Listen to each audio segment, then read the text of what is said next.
The policeman just walks up to me. Hey, give me your phone. The policeman hits my breast. My co-host did go to jail for 17 days. Emancipate yourself from mental slavery. Illegal mining in Ghana. Harming the unborn babies of pregnant women who live in these mining communities. I don't cook. I don't clean. Times have changed. Kofi is not going to the farm to kill a cow anymore. Like, we can go to KFC. Who pays on the first date? Obviously, I would want the man to pay. I'm so not polygamous and not interested in relationships. This is already our first disagreement. What was your first night in cells like? The first time my dad came to see me and he was crying. Hey guys, my name is Marentia. My name is Ama, and this is the... Can you tell this is our first episode, guys? Let's go again. Yeah. And this is the Girls Who Cook podcast. Oh my goodness, this is not going to work. A third time. And this is the Girls Who Cook podcast. Wow. Guys, I'm overcome with nerves, please. This is our first episode, and the cast that we have in the production studio today, we're meeting most of them for the first time, or so I thought. You clearly know everyone in Ghana. And I was about to mention their names, but I was like, you know what? I shouldn't put their government out there. But to be fair, there's no way Virus, Archimedes, and Nini is government. No, it's not. So I think we're allowed to say. Yeah, but we're introducing the crew, but we should probably introduce ourselves. We should. This is our first ever podcast. We should, yeah, it is. Obviously, we do social media a little bit, but let's start off with people who don't know us. Right. Do you want to go first? Yeah, sure. Hi guys, my name is Ama. My full name is Elom Ama Governor Ababiu, and I'm 26 years old. Now I'm a lawyer, much to the dismay of a lot of my haters. I am a lawyer. I'm a YouTuber as well who's been on a break for 2 years. I'm a social media influencer who's been on a break for 2 years. I am also a Pan-Africanist revolutionary, okay, which is a very serious thing, which basically means my whole entire existence is committed to the African struggle, okay? And also I am a feminist and queer rights advocate. Over to you, girl. A little bit about myself. I actually met Ama doing YouTube as well about 2 years ago. So I also do YouTube. And funny enough, when you took a break from YouTube, I also took a break from YouTube. Not only did I take a break from YouTube, Guys, I fled the country. She's a copycat. That's what it is. Period. Because you're an influencer and I follow people Girls, like a sheep. Shut up. But yeah, I also moved to Japan 2 years ago. I'm 25. I think a lot of the videos that people know me for on YouTube is like flying 6,000 miles to go on a date with a boy in Switzerland. Oh God, yes. All the way in Sweden, right? Switzerland. Oh, Switzerland, guys. Yeah. There's a lot to be unraveled in this one. Yeah. Also, Japanese people react to Afrobeats. I would go around Japan nightlife. She would. She's really known for that as well. That was a lot of fun. And also, having my coconut farm. I think that could be something that that is along with a lot of your iconic Ghana videos. Yeah. But also there's a part of Marentia over these last 2 years that we haven't got to see because she's been offline, which eventually we will talk about. How she landed herself in many, many, many jobs. Trying to get that cash to come back to Ghana to film with me. Period. So like we both said, we took a break from YouTube about 2 years ago. And as much as we want to bore you guys about what we did in the past 2 years, a lot of you guys might also be new to us. So we're going to tell you about our last 2 years over the course of our first couple episodes. And obviously from the title, you can tell it's about my co-host, going to jail. I've seen a lot of memes about people going to jail after starting a podcast. I feel like our podcast is lucky though, because you went to jail before the podcast started. Marcia, shut up. You kind of took the Oh my God, guys. Jail is a serious thing, okay? It's very, very victimized. Serious. And we're going to talk about that. No, for real. Like, we're laughing about it, but for real, it was crazy. Guys, we have videos and pictures of everything. All the worms and cockroaches in the... Guys, stay tuned. And I like how she says we as if I went to jail, but I didn't. I was outside of jail, guys. As you can see, one thing I'm really excited about this podcast is that we're two very, very similar but different people. Very. Especially when it comes to like social justice issues or maybe our passion towards different endeavors are different, which is why I think this podcast is great because we're showing the range of girlhood, right? You're just talking about one thing that's great. Why don't we talk about what Girls Who Cook podcast is about? Perfect. I love that. Wow, are we co-hosts or what? Shut up. Yes, we are, girl. Okay, so what is Girls Who Cook, girl? No, you first. Okay, bitch. Okay, let's go. I'm so sorry. Before you say that, I have to say the general thing. We're two girls in our 20s. Oh, let's start from there. That's iconic. Let's start from there. So what is Girls Who Cook? We are... Go ahead. Two girls in our 20s taking on English-speaking Africa and Asia. you guys might be wondering, why Africa and Asia? A little bit of background. I'm from Japan. Ghanaian. Yeah, I'm from Japan and Ghana, and Ama's from Ghana. So, yes, we're going to be aiming to do podcasts in different African countries and Asian countries. So but what does that really mean? Like, what kind of content are they to expect? Okay, so you or see... what themes in the content? Like girlhood, early adulthood. Okay, so when you hear the word girlhood, right, what do you think? I think of a range of being a girl. Okay. Like in terms of when you're on your period, when you're off your period, when you're a corporate girly, when you're a student girly, when you're... Right. What? I could think of a bunch of them. When you're an ex-girly, when you're a breakup girly, like... Period. When you're a Justin Bieber girly... Justin Bieber was my very first crush, guys, by the way. But yeah, like Amma said... You and everyone else. Oh, really? I'm sure, yeah. I really thought I was going to marry Jaden Smith, but clearly, let's see how that works out. I still have faith in it, but also he's not my type anymore. You know, you should have mentioned you're a dreamer. That would have made a lot more sense. Because according to her, she's 7 foot tall. She has the fattest ass. Period. Period. Don't let me start talking about my fat. You know. No, but seriously, the themes that would run in throughout these videos, I want to say like girlhood, early adulthood, just challenges that girls face in different phases of their lives. 100%. Like Amma just said, in just the two of our lives, right? There's so many different parts of girlhood that we experience. Amma being a lawyer, that's something I can never experience or like understand, right? Number Guys, one, I'm a full corporate girly. Like, she's a full and it's not corporate even 9 girly. to 5 when you're in the law. It's small hours, you know. And then after the 9 to 5, we come to do the 5 to 9, as we call it. Yeah. So not only are we two girls, we have one corporate girlie who does law and a lot of other things. One music girly. Yeah, and a college dropout, by the way, guys. Yeah, I also they don't know that. Yeah, I dropped out of college when I started YouTube 2 years ago. So when I say we're on the very like opposite sides of the spectrum, yes, we very much are. And you know, one thing I'm super excited about, we mentioned that we want to do podcasts in Africa and Asia. Yeah. What country do you want to go to most? So we're going to be doing this podcast in seasons, guys. This is season 1 for us, and we're starting in Ghana, our motherland. Yes. Honestly, when I think about maybe where season 2 could be, just in terms of the African countries for now. Should we say it at the same time? 1, 2, 3. South Africa. Okay, Guys, sponsor us. Did we really do justice to... we need to explain didn't. it. Yeah. So the reason why we came up with Girls Who Cook, by the way, we got this production together in the past week. We've gotten everything for this podcast to get to you guys in 1 week. But we've been talking about this podcast for the last 2 years. A long time. Yeah. And how this title even came about was, we were like, we need a title for this podcast. We can't keep planning a podcast with no name. And we were like, you know what, high key, we have a kitchen. We don't cook in the kitchen, but outside of the kitchen, girl, we be cooking. Girl, we cooking live. We but cook. let me just take it back. Okay, I don't know why you said it like that. Girl, we don't cook. We don't know how to cook. Don't come and say we please. Marentia. Okay, what is it going to be? Are we going to be telling truths or lies on this podcast? So who are you to tell me Marentia does not cook. I don't cook either. Are you me? Like, that's what I really need to know. Like, how do you know that I don't cook? Marentia. Yes. Do you cook? I cook. What do you cook? What would you like to eat? Do you cook food? So or do you cook in life? Guys, this is the issue I have with my co-host, okay? I am 25. I'm single, okay? I'm not married. And I have... My future husband could be watching this. Who are you to tell my future husband I don't cook? No, she cooks banku. She cooks fufu. Like, after she wakes up at 4 a.m. Period. She will cook and clean. That's right. Yeah, that's it. But also, on this podcast... We cook in life. Like, we I cook feel in like, life. Yeah, we cook in the studio. You cook in the law firm, courts and stuff. Oh, I be cooking. Yeah, first of all, I can't believe you're a lawyer. Okay, I don't know how to feel. Okay, no, to be fair, right? I can't believe any of my age mates are actually like working professionals. Yes, 25 is such a weird age to be at, right? You know, it's true. I would have loved to just be a college dropout, you know? That would have been so much easier. And I'm only doing this because she's always on my butt about this jail thing. Like, she calls me ex-convict. It's so rude.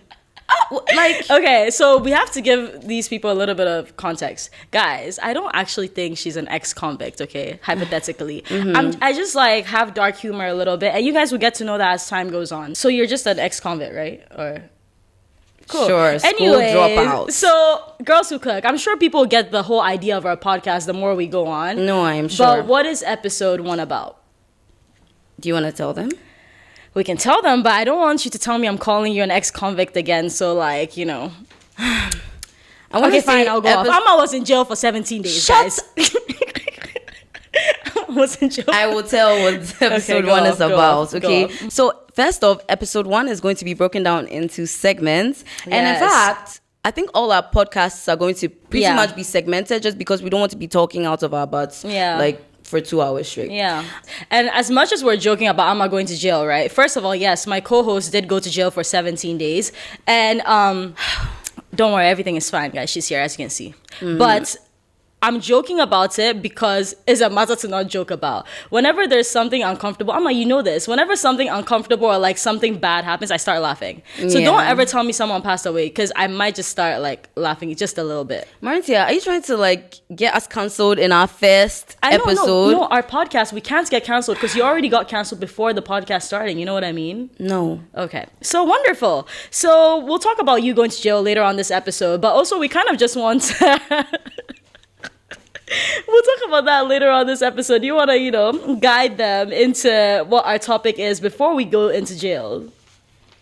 Gender roles, guys. Gender roles. Okay, how do we get to gender roles? So this past week that we've been doing research on what kind of podcast do we want to be, what kind of unique selling point do we have, what do we represent, which we'll talk about later on again. But we were watching a bunch of different podcasts, and one of the podcasts we watched was Rants, Bans, Confessions by Glitch Africa Studios. That's correct. And they have an episode about gender roles, which has been going a little bit viral on Twitter, X in Ghana. Yeah. Do you want to tell them what happened in that podcast? Just a little bit brief. No, so the hosts in that podcast are Yeah. 3. They're typically 3 a lot of the time, unless they invite people on.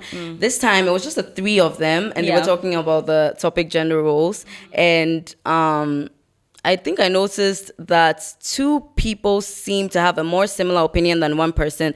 Okay. And I think a lot of people in Ghana, also background, Ghanaians, Ghana is a country in West Africa, by the way, for those who don't know. But Ghanaians are super religious and conservative. So I'd say that the one host had pretty More traditional. more traditional opinions on the topic, and people seem to side with her, which was funny because I think in the past this host is not known to be super open-minded in terms of her expression of herself, her dressing and all of that, and she has in the past been getting a ton of hate for that. So it was really refreshing for especially the Ghanaian men on X in Ghana to be just really excited by Her having the more traditional role she was willing to enter and like aspire to enter. So Interesting. So I think one of the interesting parts of our podcast to start off with from the get-go is the fact that we're both born and raised. Well, you were born and raised in Ghana. I was born in Japan but raised here mainly. We're African Asian, but we grew up with Western media. So a lot of us in 25 to I feel like Gen Z, millennial age group, all of us kind of land on different points when it comes to this topic, right? I agree. So, I mean, honestly, Amma and I reacted to the Rants and Bans Confessions Go watch podcast. that. Yeah, we're going to Twitch. react on Twitch. Yeah. So we're going to be reacting to different podcasts and videos, and we're going to put that up on Twitch and on this channel as well. So check that out. But let's have a little bit of a conversation about gender roles as well, since it's in trend right now. It is. For What me, is- what I understand by gender roles, and then I'll ask you what you think. It's just the social construct that people in society attach to persons by virtue of their gender. So that then they say that, okay, because your gender is male, these are the roles that traditionally you're expected to play. Yeah. And because you're a woman, these are the roles that you're traditionally expected to play. Also, these roles become more and more distinct in different settings, like in church, different from in family, a nuclear family, different from in a extended family, different from different settings. Also, even in professional settings, they have certain weird expectations for women and men in that space as well. What do you think? I think what you just described gender roles perfectly. I think the issue or the controversies on social media where it's arising is that obviously times change, right, guys? Times change, and we live in a world where a lot of the stuff that we're fighting about, I feel like it comes down to pride, not logistics. Pride. Because we're fighting about who's cooking in the kitchen. In reality, we live in 2024. Uber Eats exists. Who's really cooking? cooking? No, for real, who's really cooking?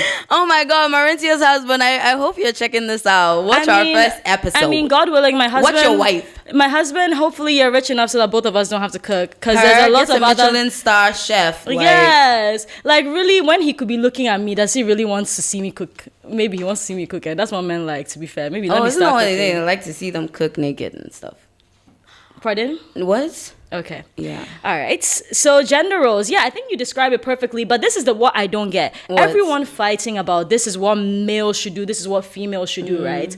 Number one, from the Rants and Bans confessions, I totally agree with Gisela. Like, just go and find your match. Your match. I don't get why these men want to like forcefully find someone who's not traditional and now come and cry about it when they could go for a traditional woman. Clearly, they are not drawn to the traditional men in their life. I mean, women in their lives, clearly, because if they were, like, why are you coming to change some other girls? It was so funny because the reaction that they had to the one host that I said had the more traditional views. Her name is Ifeodo. The men's reaction to Ifeodo was so interesting to a lot of women because in the past, like I said, like because of how expressive she is about her clothing and how she dresses, these same men would always bash her and call her zero wife material, Fast forward after this podcast, she's like, no, what? I'll cook for my man. Yeah. I would, like, you know, all of the really... maybe she's looking for a husband right now, you know? Stop, because that's what... Stop. I'm kidding, Listen, kidding, me, guys, I'm just kidding. relaying what I saw on Twitter, okay? Me too, I'm just that's relaying. That's what I saw someone suggest. But I'm not saying that that's why. Yeah, no, totally. And maybe that's what she wants. No, totally.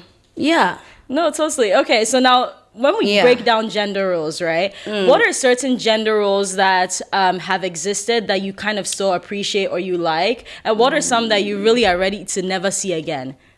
To be honest, like, I'm not even trying... Oh, my goodness. Every time I give an opinion, please, I'm not a non-conformist. Or, well, maybe I am, but I don't like nothing about gender roles. Why are we lying already? Shut up. I don't care about... Bah. Are you joking? Okay, me in my house, for instance, right? Yes. I do all the heavy lifting because they know I have an aversion to the kitchen. They understand. So this is a perfect question. You coming from a Ghanaian household, right? What did your family look like? Oh, no, very traditional and expectant of me to be as traditional. Like, they tried so bad for me to cook. They really did their best, I can say. So I don't want anyone to say, they'll say in Tree, it's a local dialect, like, Omwantitimiye, like, you know, to say that they didn't bring me up well. They tried.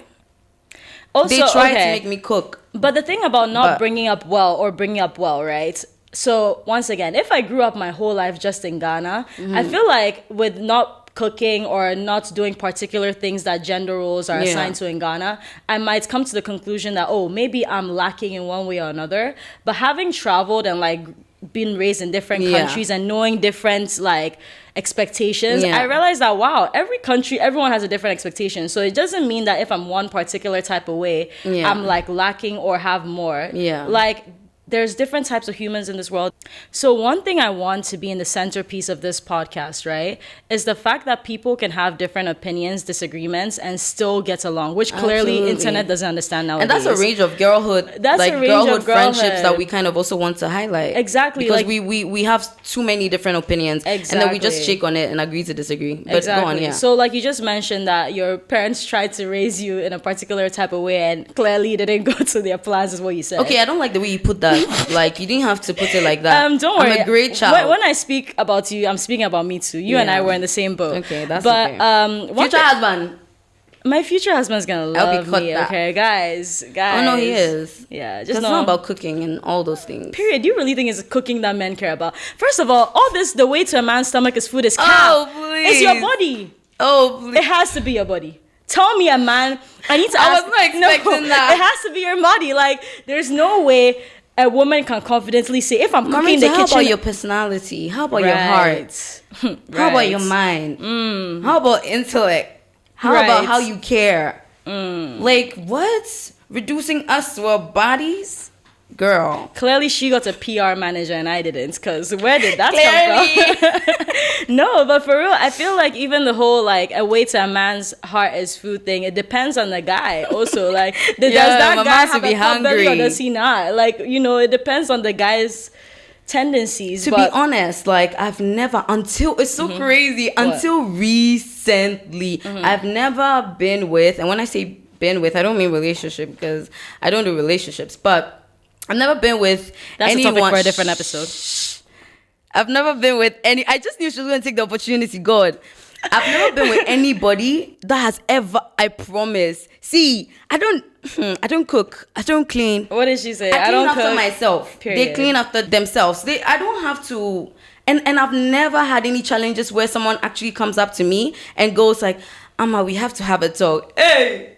No, Hey. okay. So when these gender, Many. no, I totally hear you because Like, when these what? topics come on Twitter, I'm always so curious because me and none of my friends around me, I don't think none of us have been in a situation where it's like a conversation that happens. But I also think we're living in a day of privilege, right? Because a lot of the things that they would argue about in the past are things that we kind of outsource. You know, we are living in, well, also I'm speaking to like a very privileged part of the world because there's parts of the world that's going through like crazy stuff, right? But in, let's say, our world a little bit with food delivery services being so available, times have changed. You know, Kofi is not going to the farm to kill a cow anymore. Like we can go to KFC. No, you know? Marentia, but I'll Like- be dead honest with you. The thing about gender roles is that these are roles that are like concretely assigned to people by virtue of their genders, so that then circumstances don't matter, so that rich people in rich families, but like a man who is traditional, who gets married to his wife, he's rich, they can afford whatever. Talk about Uber Eats, we're talking about Michelin star chef type rich, right? And would say, no, tradition requires that you as a So- woman, you need to cook for me. Okay. And so like those are the things about gender role that like Exist. even in the different contexts, even in the different generations, people who stick to these ideas of traditional roles would still want to enforce them, like even with the convenience that we have now. So my little issue with gender roles, right? I want to know from the gender role activists and the people who are so passionate about gender roles, did it come from a place of efficiency or did it come from a place of religion? Like I want to know where it stemmed from, because if it's from a place of efficiency, right, this would be my question. This is my issue with the whole cooking thing, right? Number one, I do enjoy cooking. As much as we joked about stuff in the beginning, I do enjoy cooking. I just want to cook when I want to cook. I don't want to have to Like cook. you like cooking for your mother. I like cooking for my mom. Like I enjoy the Yeah. process of it. Yeah. I don't like washing. Everyone has their different likes and chores dislikes. that they like Yes. and don't like. But this is where my issue comes with the whole cooking thing, right? I don't mind like, oh, naturally if like I have a boyfriend or a man, I'd probably want to cook for them once in a while, like their birthday occasionally, you know? I like to do the bare minimum. So when I do something, they're like, oh my God, you love me still, you know, that type of vibe. But like But like the type of African emphasis on, oh, you need to bend your back, you need to bow down, you need to make sure they have a bigger bowl. It's those small like pride, nuances, ego yeah. nuances that make it feel like why? Yeah. Because a lot of those like nuances make it seem like almost serving and Absolutely. Like Yeah. there's a superior and there's an inferior, someone who's that inferior. is where Yeah, I am yeah. not on board with. And I've never gotten along with that concept from when I was a kid. Actually, I was on a call today with my friend who's a Nigerian Ghanaian, right? And she was talking about the fact that in Ghanaian culture, obviously we respect elders, Yeah. regardless of if that elder has sense or not, Yeah. you know? And depending on the country, some other countries, it's not like that. So her boyfriend is from a Caribbean country, I can't remember where. And he clearly had, you know, a little bit of trouble being totally agreeing or respectful to elders who aren't really speaking sense sometimes. And I've always struggled with that ever since I was a kid. Like if a grown person just has authority or power just because of their age or Yeah. like just because of their gender, to me it feels like it's more of a belittling and ego thing more than a factual thing. Yes, I feel like I a lot feel of you. girls would be down to cook for guys if they didn't make it seem like you're now bending over backwards and like serving on your knees, you know what I'm saying? I feel you. Yeah, I guess it Anyways. could be like a caring thing. The thing is, like, you know, yeah, I told you until recently. So this one guy recently, oh my God, it was the craziest experience I had ever had. This man is 29, right? We're having a conversation and then he was like, so after the whole cook, like he was so shocked, like, what do you mean you don't cook? Da da da. I'm like, oh my God, I've never gotten this reaction before. So it was funny for me, but he was so serious and I was like, yo, what did I go and take? Like, what's going on? Because I never even like come across people, you know, it's so crazy. So then this guy is like, okay, what if I'm sick? Like, I'm sick, I need you to cook for me. I said, oh, listen, me, I'm actually the sweet. No, but that's the thing. I'm actually the sweetest girl and the Right. sweetest lover. So I was like, what? I would like call immediately, get like the delivery here for you, whatever food you want, local, you want it fresh, whatever, I'll get it for you. Just because you're sick is why I'll go through all that But trouble. you will not step in that kitchen. No, but like, don't you guys get like, I'm being so dead ass. It's not about. First off, I don't even cook for myself. Period. I don't cook for my father. Like, I don't cook for my mom. It's the thing is, I hate. Yeah. Oh I feel Lord, you. I hate. Nowadays, I feel like people are even taking that back, because now if you go out and get groceries, I live by myself. Who am I coming to cook for my imaginary man? Listen. And now have groceries go bad in the kitchen. Oh my God, yeah, fridge. he asked me that. He was like, so how do you eat? I was like, I buy roadside food every time. And because I know my finances is why I always buy roadside food. Roadside food is food by the roadside, guys. Like, I don't know, like, you know, like, okay, so for instance, like in a lot of African countries, you see people selling food by the roadside. That's me. Yeah, Like yeah. fried yam, I'm sold. Yeah. What? See, and that's Yeah. the thing too. I don't have a sensitive It takes stomach. 2 so- seconds to buy it. It costs very, very like low amounts compared to now coming to cook it for yourself. I'm on the same page, girl. Like, But- especially now that like we also work. Yeah. Like full time, we're Yeah. workers, so like she vlogs, But the again- whole time she edits, she does a lot Yeah. of things. I'm always in courts, I'm always in meetings, there's no, and when I come back home and Yeah. I'm supposed to just be playing Uno on my phone and just relaxing and just thinking through Yeah. life. You want me to go in the kitchen and be working? No, for Girl, real. I will cook on this podcast, but For hey, you real. won't find me in the kitchen, girl. No, for real, for real. I Yeah. want to also give a little bit of context about my family, because Yes, I think that go plays ahead. a role into like how I think as Yeah, well. yeah, go You ahead. said your family was pretty traditional and you kind of took a different path. For me, I wouldn't say my parents were traditional to begin with. Neither parent of mine cooked when I was growing up. My parents started their business when I was 2 years old. I remember seeing more of like people who help out in the house than them. Also, for context, in Ghana, it's more common to have people around your house helping, especially relatives. Yes. Especially relatives, uncles, aunties, Yeah. different people. And I never saw my parents stand in a kitchen cook. When they were together dating, I don't believe either one of them really cooked. Our whole family consensus, my mom is not a good chef. Shout out to mama. Love you. She's just not a cooking lady, and I love that for her. She's good at so many other things. She's so good at drawing. She's literally so good at accounting and things that need to be done in book, which is why they were able to start the business together. And my dad has never cared if she cooked or not. It's like all you want is Real. good food in your mouth. Like you might as well go Real. out and eat, right? And if anything, I saw my dad cook a lot as well, because when we lived in Japan, if my dad would visit Japan, he would make like umutu, put it in the freezer, and then he would come back to Ghana. So like it's really just been a thing of who's available, who can cook which genre, and I never saw either one of them take on house roles, if Yeah. that makes sense. Yeah. So I think coming from a little bit of a non-traditional family as well, like my Has mindset. helped kind of shape your mindset on this. Yeah, like my parents were both like such career people, and I think it just like happened that I also became a career person, you know? Yeah. But like, what would you say is a Gen Z equivalence of gender roles? Because if I'm being honest with you, a lot of these gender roles arguments I'm seeing, right? I don't see any Gen Z people arguing about it. I do think it's a little bit older. Shout out to the oldies. Shout out to the aunties and uncles. I'm not gonna lie. You guys annoy me sometimes, but let's move on. Yeah, so let's talk more Gen Z. Like, what do you think is a Gen Z equivalent of I gender think Gen roles? Zers are more likely to go whatever works for your relationship. Do you know what would have been funny if it was What? like the man has to post on Instagram and the girl has to like, what's a Gen Z? No, okay, then let's talk about those because Yeah. okay, but it will be a very speculative conversation because this would just be based off of maybe what we've seen online or what Right. we've heard of. Like for instance, the guy pays at least on the first date. I know for a fact that people are still like playing these roles, these very, very traditional roles, even in uni. Like people have paid for their kids to go to school and their kids, okay, it's not bad, you know, if you are lovey-dovey, cookie lovey-dovey, that's fine, actually. So, no, real, that's fine. My main thing is I want you to do you because you want to do that, not because you feel like you need to impress or attract a man or da-da-da. Right. But hey, please, to each his own. So that's the first one for that question. The second thing is in general, I want to say that I feel like the Gen Z general consensus would be do you in your relationship, like what works for your relationship.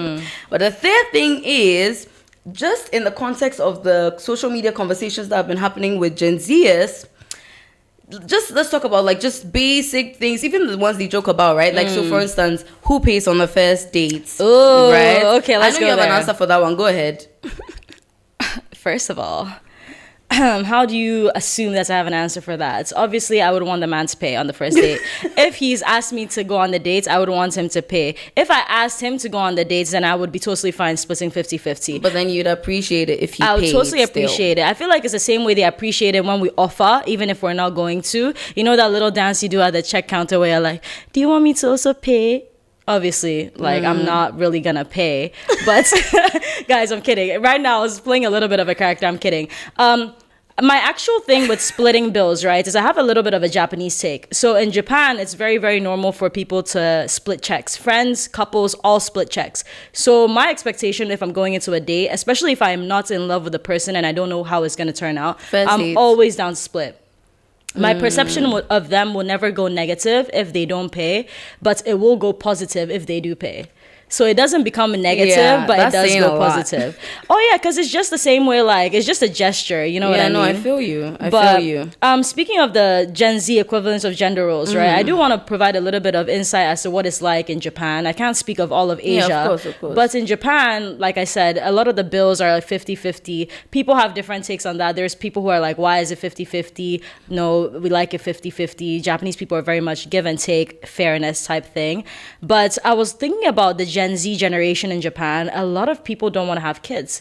It's actually the cause of like the declining population in Japan, right? A lot of people don't want to have kids because I think we're living in a very selfish era in terms of like people are making, this is the take in Japan, people are not making enough money, so they don't want to now have the stress of like getting married or having kids. Yeah. So over the past 5 to 10 years, Japan has had like a declining population, right? So I feel like even with that existing in Japan, that's diminishing gender roles more and more because even households are also becoming sort of non-traditional as time goes. But so you mean like gender roles as they would be in like a nuclear family setting, like a usual nuclear family setting? Okay. One weird thing about the gender role in terms of difference of Japan and Ghana, it is changing a bit now, but back in the day, if the man brings back the money from work, they give all the money to the woman and the woman now gives allowance to the man. That's like how it is in Japan. So like if the guy wants to go out and drink and have fun, like the wife would just give the guy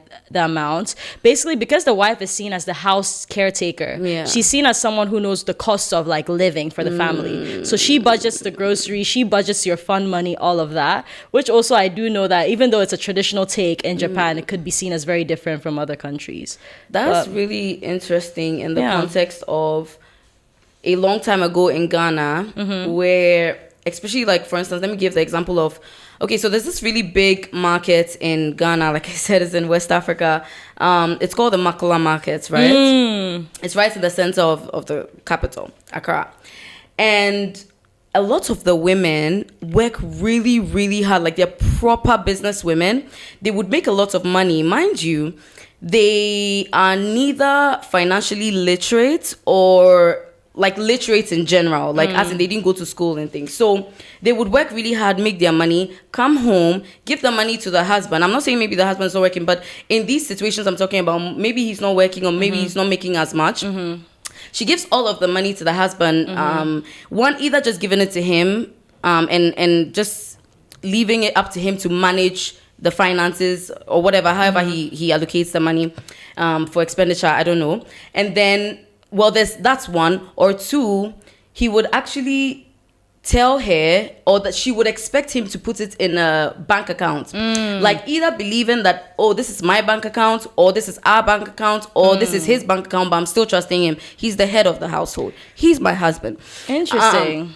And then they could like go and build a property. Right. And then because again they are so first off, because maybe the man would be more financially literate, he would go to the bank, be able to set up a bank account. So because she's financially illiterate, she's not able to go to the bank and do these things. Then fast forward, he's able to like purchase capital assets, like even a house and so on, with this money that the woman would have thought he was saving up. Right. And then the property would be in his name. The woman ends up like working, given the money, he keeps building things and putting it in his name. When he dies, whatever, she's not able to get it. No. She's not able to let her people inherit from her because the properties were never in her name, right? Right. And then they have to do all that tracing, but there's no records of her giving the money. So like that is from a lot of legal cases that like we read in law school and things like that. But I was just thinking about that in the context of what you said about how the man would work and then come home and give the wife the money to the wife. That's such a contrast. So you from, actually bring up a very good point, right? Which I think they also brought it up in Rants and Bans, which is like, if now the man is not working, where do we go from here, right? Because do you know what will actually pain me? Heck, What? it will pain me if I'm breaking my back the whole day working, right? And my man is sitting at home, legs on the counter, chilling, That's so relaxing, common. air conditioned, and I come back and I still have to cook. That's what I really don't understand about tradition, because in a lot of traditional African households, I know Yeah. that happens. Even when the guy stops working, right? The guy is allowed to stay at home, be Yeah. lazy with the Yeah. stomach lying flat, Yeah. popotom like that. Even And when then- the man comes home from work and he comes earlier than the woman, yeah. he would sit You see, I think what has and annoyed wait. me a little bit about Even though he's hungry, he will Yeah. sit and wait for her to come and wash his feet and bring the bowl and bring the napkin with a tray and serve like and say, "My love, the food has come." I thought you said may my eat. lord. My love, Might as well, right? my lover. To be fair. Hey. But to be fair, the more we talk about gender roles, I think the parts that do annoy me about gender roles is the power trip. Because again, if now the guy is not working and he was helping out with the house and he was like, you know what, I'm in between work, it will be very different. But now, if now you're not working and then on top of that, you still expect me to like come and clean the house, cook, do all of that, I'm like, what's wrong with I you? mean, I feel like you're even taking it far. Like, Yeah. No, like for real. first off, you work, I work. Mind you, do you know this is crazy for me? Like, imagine they say the man is stronger, and he is like, sure, he's stronger, and you want the weaker person to finish do doing more an work. 8-hour shift and come back and come and use weak strength to do when your full strength is just there being unused. Yes, and you know, How men does that talk make about, sense? you know how men talk about, oh, a woman should not make more money in a household because that changes the power dynamics and stuff. Then the man should have a little bit of pride to go and make money, or don't come and blame the woman for making more money than you if you feel a type of way about that. You can just go and make I mean, more that's money than just her. a weirdo. Like, what power dynamics in the first place are you talking about? You see, that's where I start from because Yeah, you know what? My love. I sense us My getting love. cancelled first Yeah. episode. So let's move on from this gender roles topic. We're already Um, cancelled because you said you laugh at somebody who died. B. Okay, you Anyways. went to jail. So where do we go from here?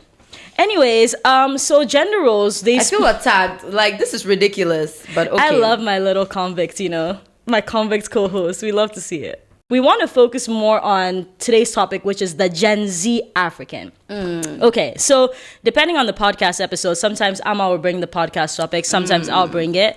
Today's topic, I brought it, so I want to explain it a little bit. Yes. So how I got the term Gen Z African, right, is I realized we're Africans who have been raised in Africa, but we consume Western media, which makes our takes not just African, but also American or British westernized, basically. I agree. Like, even the topic of what's the term for when you move in with your partner before you get married? Right. Okay. Cohabitation. What are your before thoughts on marriage. cohabitation?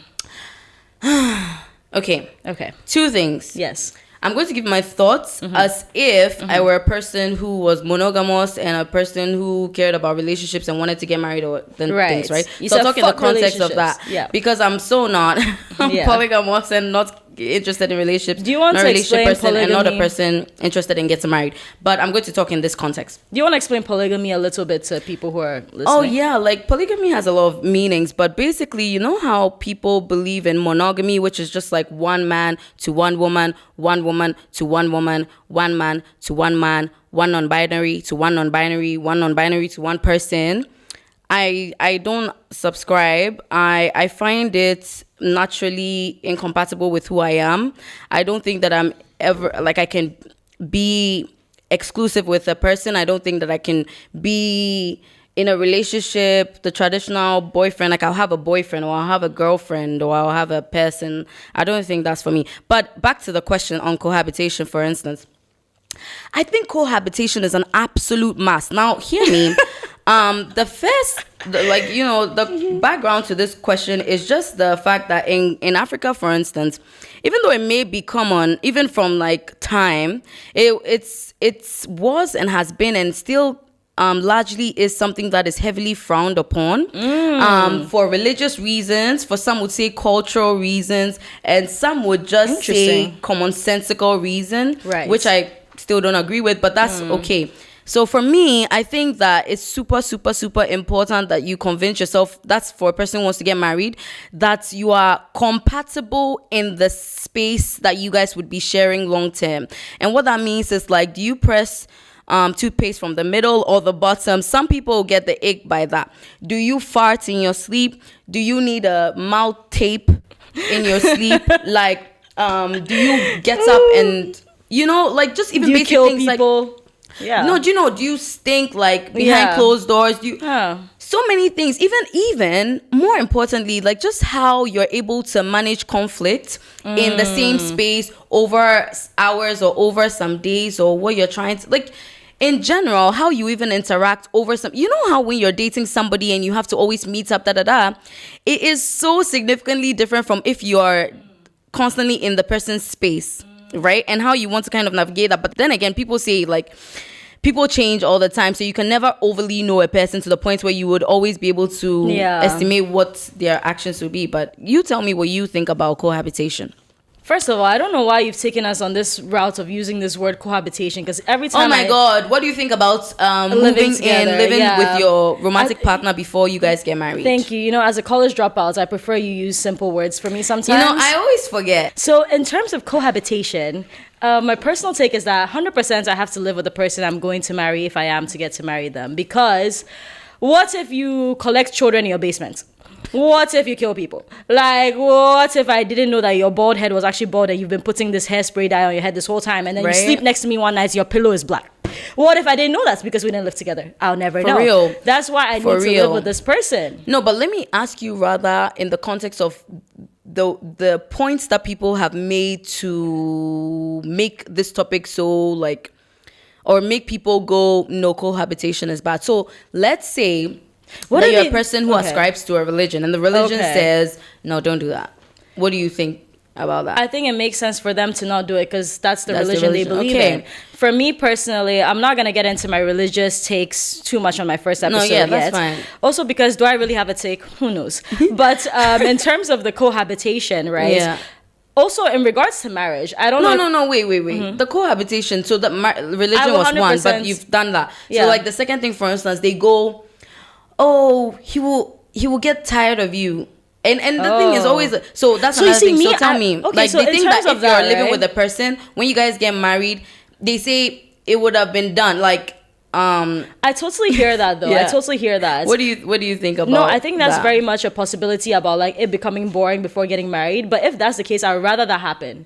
You know what I mean? Because marriage, think about it. Like marriage is rather forever. So if you're telling me that the few years or months before the marriage, it will get so bad that the marriage will then because the marriage is the long form of that, like the forever of that, right? So for me, that argument doesn't make sense at all. I don't want to be in the honeymoon stage when I get married because honestly, for me to get married, right, I want to try to minimize the chances of me getting a divorce. Okay, I know that's not the mindset I should have, but I don't want to get a divorce. I think a lot of people would agree that this is the mindset you should have. So that's why for me, living with that person is necessary, right? But also getting into big fights with that person before getting married is necessary. I don't want to get married when everything is all peaches and blues because we all know how that goes.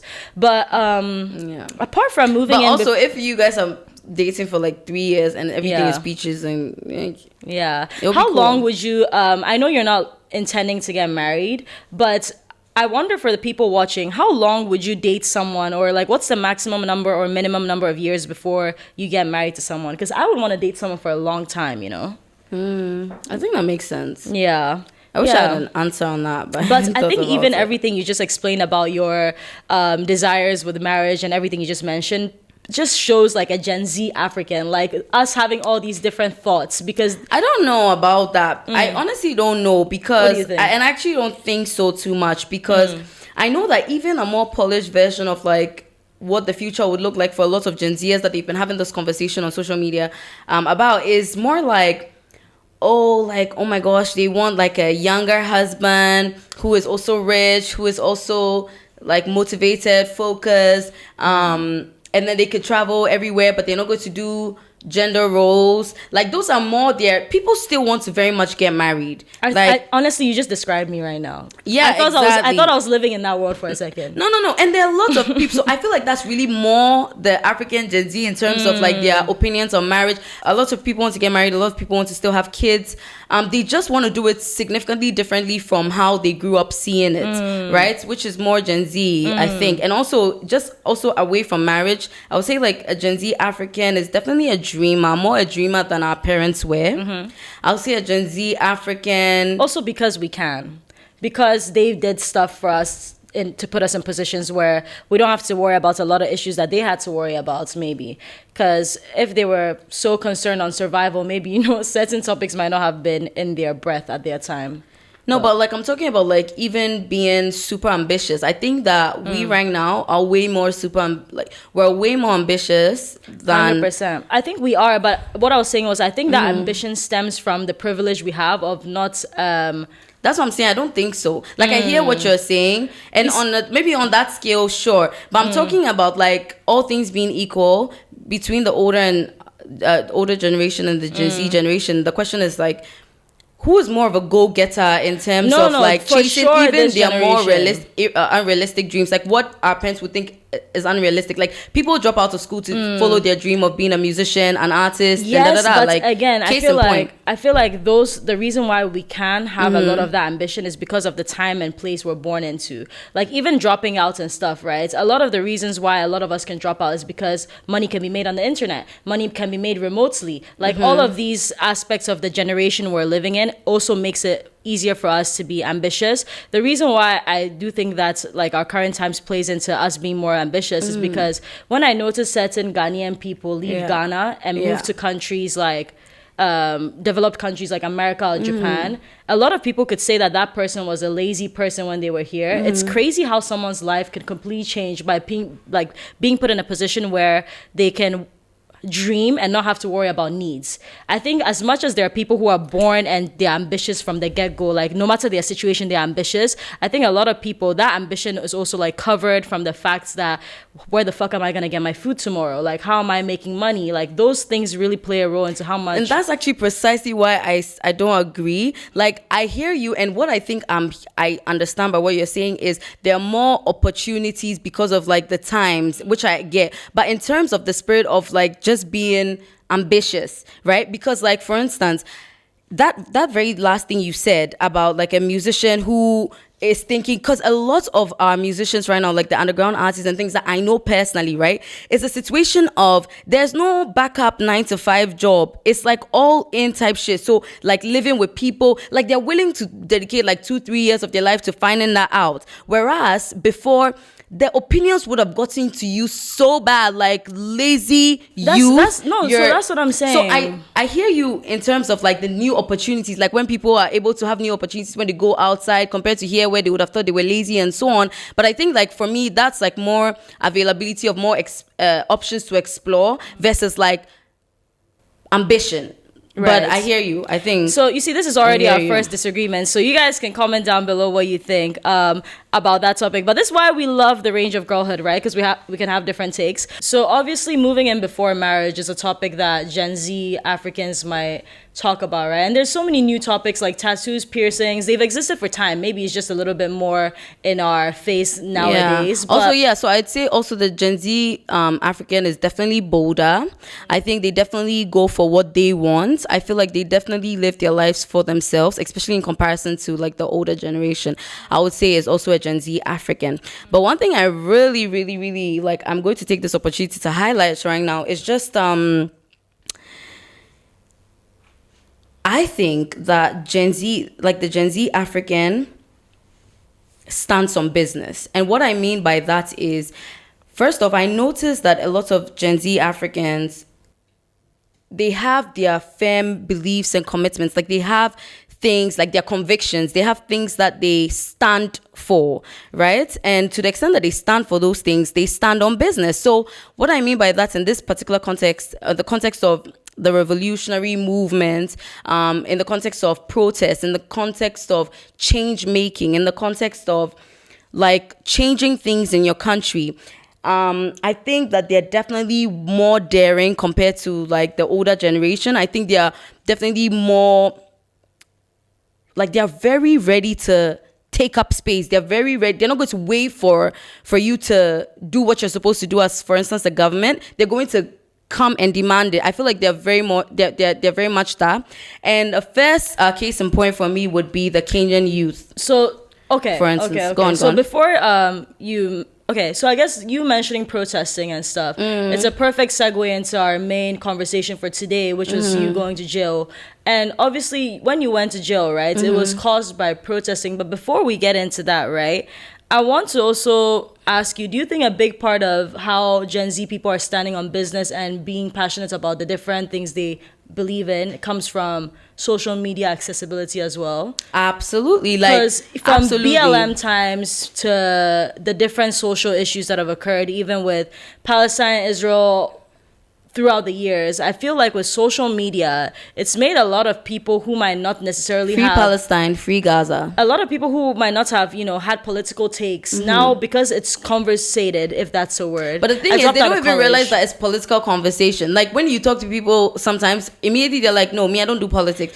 But when you differentiate that, it's not partisan politics. You're just talking about politics. So like talking about even women's rights, talking about all these conversations. Another thing I want to be careful about is that I think the blessing of social media is that it's made a lot of these social issues accessible to everyone to hear about and for it to be spread. Well, not everyone, but like more people than before. Yeah. But at the same time, it also makes a lot of non-qualified outlets the media source for people. So I would always advise with whatever social issue that you hear about, even in cases regarding, like, let's say even you getting arrested, right? Everyone's story is totally different being on ground. Yeah. Obviously, while you were in jail, right? I was outside of jail hearing what people were saying on ground. And anything that happens... What are they saying? We'll get there. So anything that happens in the world, right? There's going to be side A, B, C, D, E, F, G, especially now because with social media, everyone feels like they're news reporter, social justice warrior. And you have to remember that some people are not qualified. So at the end of the day, for example, don't come to me if you need advice about pregnancy.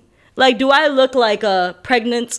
I should not ask this question before they come and say I look like a pregnant fish. All right. Anyways, does it actually? Yeah. If I tilt to the side. Let's not start. Guys, I'm starting my diet tomorrow. I did gain a little bit of weight. God. But I want us to talk about this protesting thing to segue into you going to jail. Because but before that, let me talk about how, like, honestly, I think that would be my last distinct feature of the Gen Z African I want to talk about. So go for it. I was talking about the Kenyan youth. I don't know if you've heard, but if you have or if you haven't, just long story short, the finance minister in Kenya would just not stop taxing the people despite their impoverishment, despite the terrible state of their economy in Kenya, right? Things were really hard. There's a lot of like economic hardship, but they just kept taxing the people, and that's all he kept doing until they brought another what they call, I guess, the finance bill, and the people say, for here you dey lie. It was just done, and it was youth-led, mainly the youth, and they F shit up. Oh, I was trying not to cuss, and I ended up saying the S word. And they F S up. No, but oh my goodness, it was just iconic. Okay, like iconic. You guys should go and read a bit more into everything that the Kenyan youth did, and just from there, like, I want to talk about the protests in Mozambique, for instance. Like, all I'm saying is that I think that the Gen Z African stands on business. And it doesn't matter because it's not even very political. It's not even the situation where they're like, well, I would say to a large extent, they're more politically aware than they've probably ever been. So just also in general, not just super political, just in terms of everything that they believe in and everything they stand for. What I have noticed is, if, for instance, there's a call to sign a petition, there's a call to do a march, there's a call to protest, they're more likely to partake despite not having had previous protest or march or signing a petition experience. They're not scared to jump head in defense of something that they stand up for. Like, you would have seen a lot of Africans using social media to campaign for freeing Palestine, freeing Gaza, and which is something that they would use their social media, go out of their way to do, despite not having done that in the past. I think that that's something significantly different and they show a lot of empathy. I feel like Gen Z Africans are people who show a lot of empathy. They're very socially aware as well. They're very emotionally intelligent. And all of this, of course, is in relativity to maybe the other generations. So that's what I mean. But I'll leave it here as far as the features of the Gen Z African goals. So I think the good dynamic we have here is that as much as I'm not political, because you're explaining to a layman things that are happening in terms of politics, a lot of people who are watching, you might be like, I'm not a political person. I don't know this, that, and the other that's happening in Africa. Amma is explaining it to a layman. So hopefully you guys can get understanding into the situations too. But Amma just same with a lot of other topics that I feel like Marintia will be definitely way more versed in talking about than I would. And then like you guys would experience it just like I would, a layman in that respect, where 100%. She is now educating us. 100%. When she's now educating us on that topic. Guys, Amma's gonna do all the education about political stuff, social justice. I'll educate you about K-pop, abs, and tattoos. Period. Lovely. But now let's use this to segue into jail. And the reason why I'm going to ask Amma a lot of these questions is because I hear a lot of the questions that other people want to ask you through me. So I'm just going to steer wheel the segment a little bit. But you mentioned protesting, and that actually plays into why you got arrested this time. Do you want to tell them what happened and why you got arrested this time? Yeah. To people watching. We're talking about illegal mining in Ghana. Okay, it is so bad. The devastating effects go as far as harming the unborn babies of pregnant women who live in these mining communities when they drink the water. Let's take it a step back. What is illegal mining?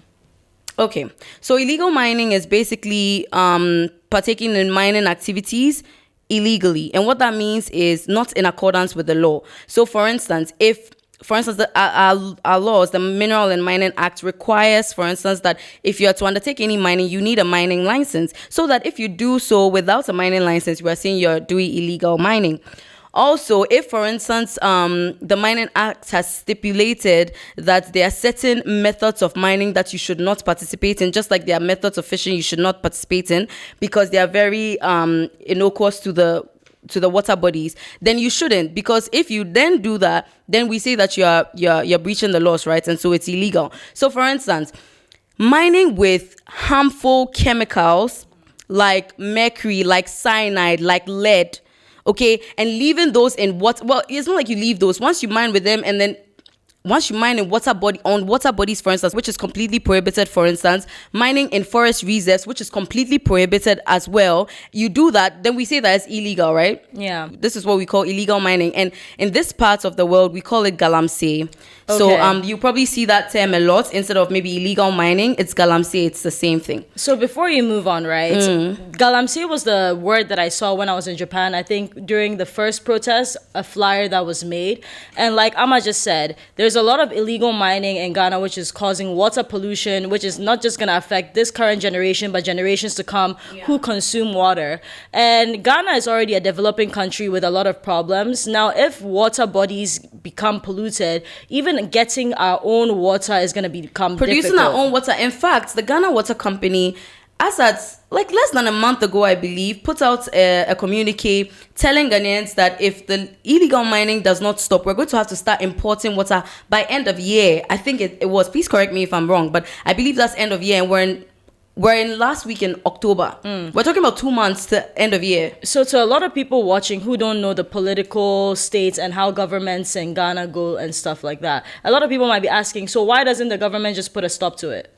What is, to people who are watching, why does the government not just put a stop to it? Now, look, I'm not a diplomatic person, so I would not be able to give a diplomatic answer other than the truth, but also seeing as so many times the truth in this country would get you in trouble, I would say go and watch Manasseh Azuri's what was it, documentary, or his, the thing that he put out on illegal mining. And I would say from that documentary, it would suggest that a lot of people in political positions are actually heavily invested in the illegal mining, right? Yeah. Because I'm also told that right now gold is the most expensive commodity on the market right now. Lovely. Like, if you're in the gold business, you're in business. Okay. So right now, it's really that they've invested monies in this. Also, they've taken monies to allow people to do this illegally for their interest, and their pockets are filled. That is the suggestion from the Manasseh Azuri's videos. So to the layman, this is what I understand. Ghana has gold, hence why it's called the Gold Coast. And there's a lot of mining which is done in Ghana, and there's government money by a lot of foreign companies. A lot of the mining is done by foreign companies, and there's probably some alliance with Ghana government's political members who have money. No one can just step in your country and do things like this without you giving them the authority to. Right. So what I'm guessing allegedly is that the Ghanaian government probably has money in the mining industry, so they want these mining processes to happen, and they're obviously just caring about the money that's going to go into their pockets, and they're not thinking about the water bodies being affected. Allegedly is what I've understood after talking to different people. Please don't come and arrest me. Yeah, please don't arrest me. Thank you. Okay, so that's what Galamsey is, and there's been a bunch of protests in the past years. Even last year. There was the first. What was the first? So it was called Occupy Julobi House. I don't want to go too much into the coining, but let's just say the place in which our president and all presidents in Ghana live is called the Jubilee House. Julobi is a Ga term for thief.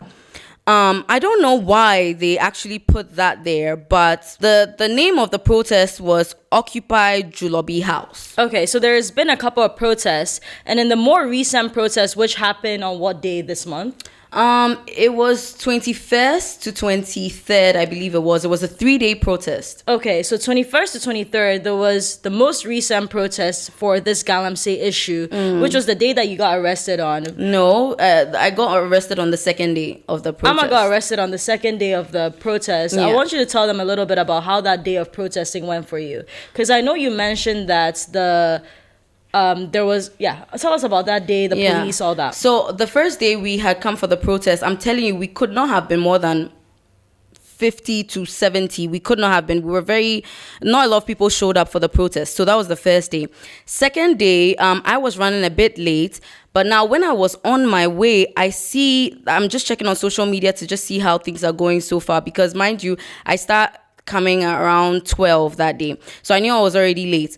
Now, I check social media. I don't know if you guys know my boss. My direct boss in the law firm where I work is Oliver Bakavomawo. Oliver Bakavomawo is a co-convener of Democracy Hub, which is the civil society organization that champions these protests. They do a number of protests. That was very useful information for me, because one of my first worries when you got arrested was like, are you going to be going in for work? Does this affect how you get treated at your workplace?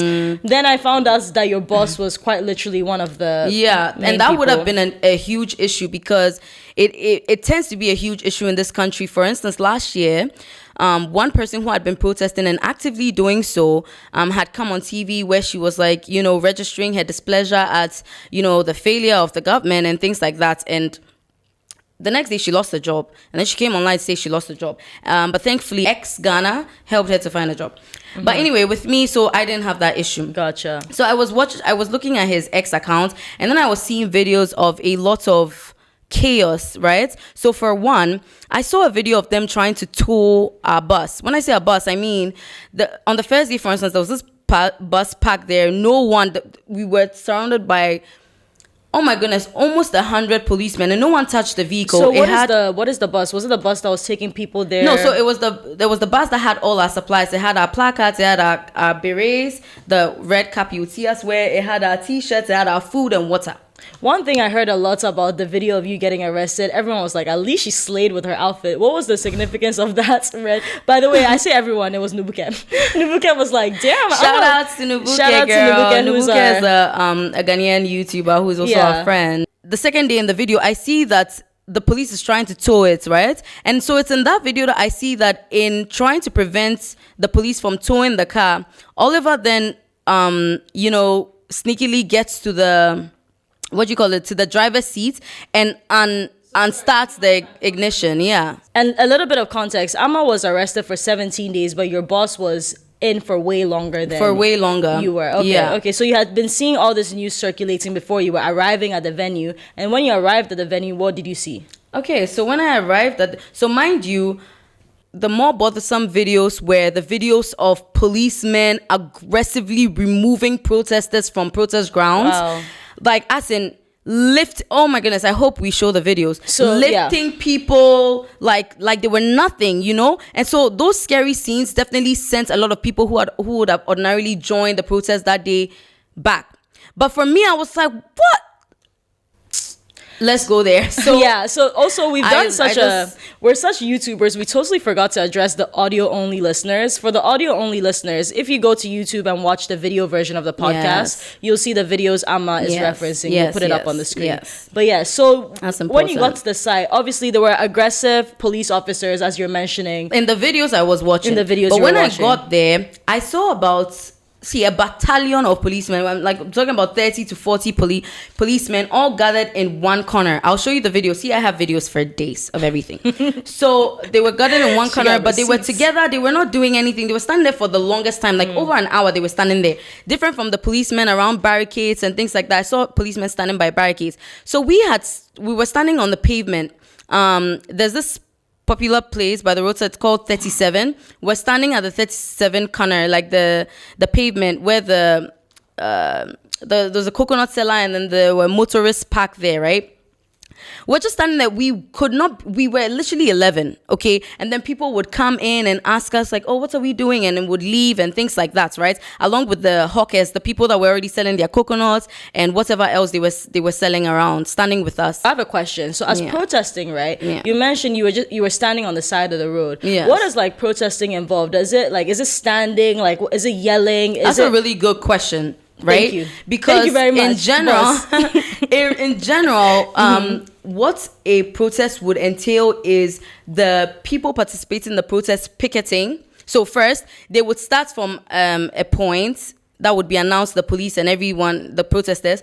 Then they would probably march. Right? Some people during the march can be dancing, just expressing themselves within the confines of the law, which is to say, like not banning things, expressing themselves, but just like dancing. They could be jumping, they could be walking, they could be jogging, they could be walking, whatever the case is. But usually it takes the form of marches, right? But also protesting in general could really take the form of many things. Like people could draw to protest, they could go and graffiti to protest, things like that. But in this particular context, or what we usually do, the most obvious protest culture, apart from social media protesting, by the way, which developed especially last year and this year in Ghana, but they usually engage in walks, and then you're usually holding placards with the shirts they're already wearing. Maybe in Ghana, or in the context of Ghana, there's what we call Jama songs, which is, I don't know how to explain what Jama songs are. They're just like chant songs. Yeah, chant songs, to just encourage, to boost their energy, the energy of the protesters,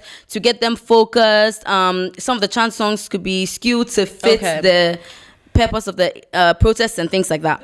A lot of people, when they hear that the protesters got arrested, they assume that the protesters were doing something illegal, right? Like you said, some protests involved writing on walls or this, that, and the other. In this particular case, it was just you guys standing on the side of the road with signs. Absolutely. And I'll just add to that. Usually, like I said, it's walks, right? But protesting in Ghana is so difficult, especially when it's youth-led.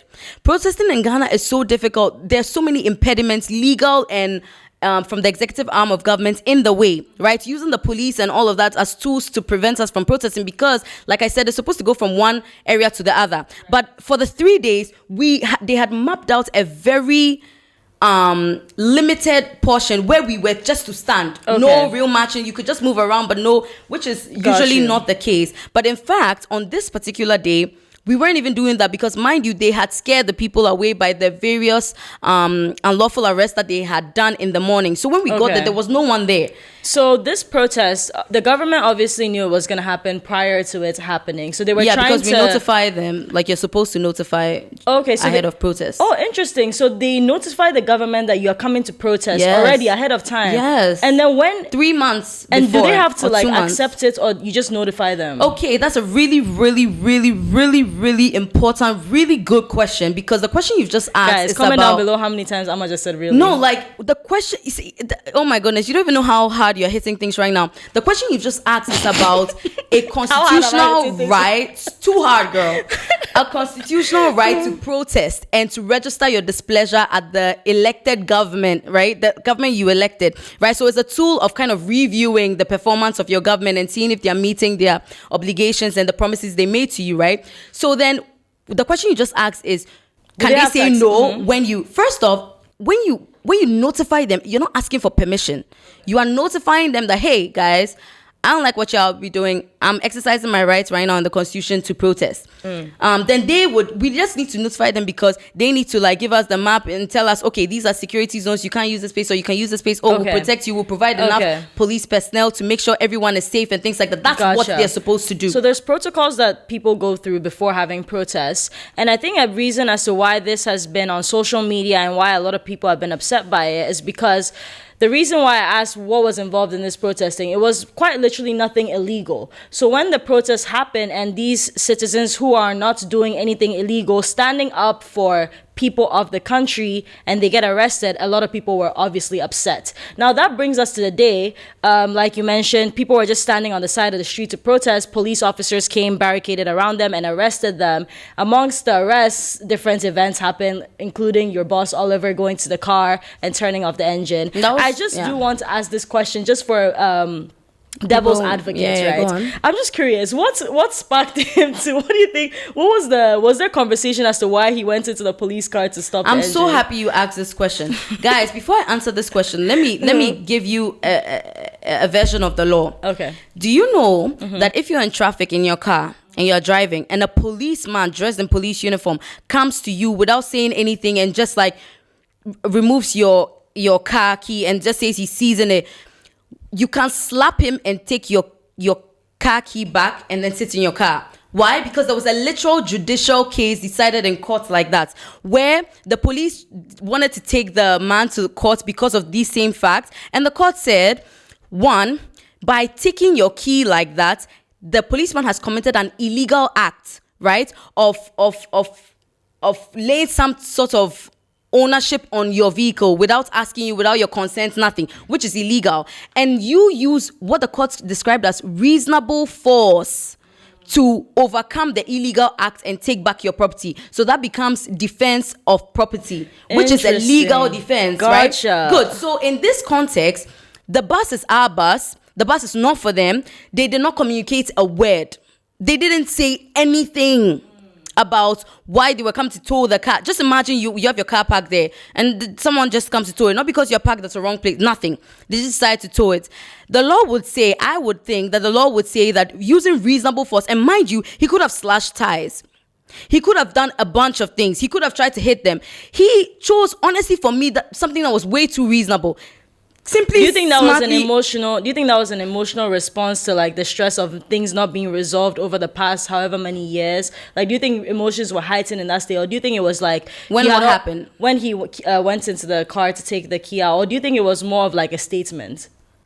I think neither of those things. I think in that moment, an illegal act was happening, which the effect of that was crippling the movement, crippling the protest, because it had all of our water, everything in it. Like from the first day, it was the bus we were sitting in and around a lot of the time when we're waiting around, you know. So for us, I believe that in that moment, Oliver saw it as first off, like you're doing something completely arbitrary. What you're doing as a lawyer, he would know is completely illegal, and he's exercised his reasonable force to overcome the illegality. And I don't think that there was anything wrong with that. But again, everyone else thought differently, I believe, because of how the video was cut. And it was cut intentionally like that, right? If you notice, they cut from exactly where he just now runs. And so everyone's like, oh my God, why is he acting sneaky? And so no one knew what he was trying to overcome. No one knew the illegality that was happening for which he acted that way. The reason why I want to bring this up, right, is because I do want to have devil's advocates of the different sides of the arguments that's existing online. And one of the arguments, like you just mentioned, was like, even if you are in the right, now, if you do something like going to a police car and taking the key out, does that take away the, like, people's, like,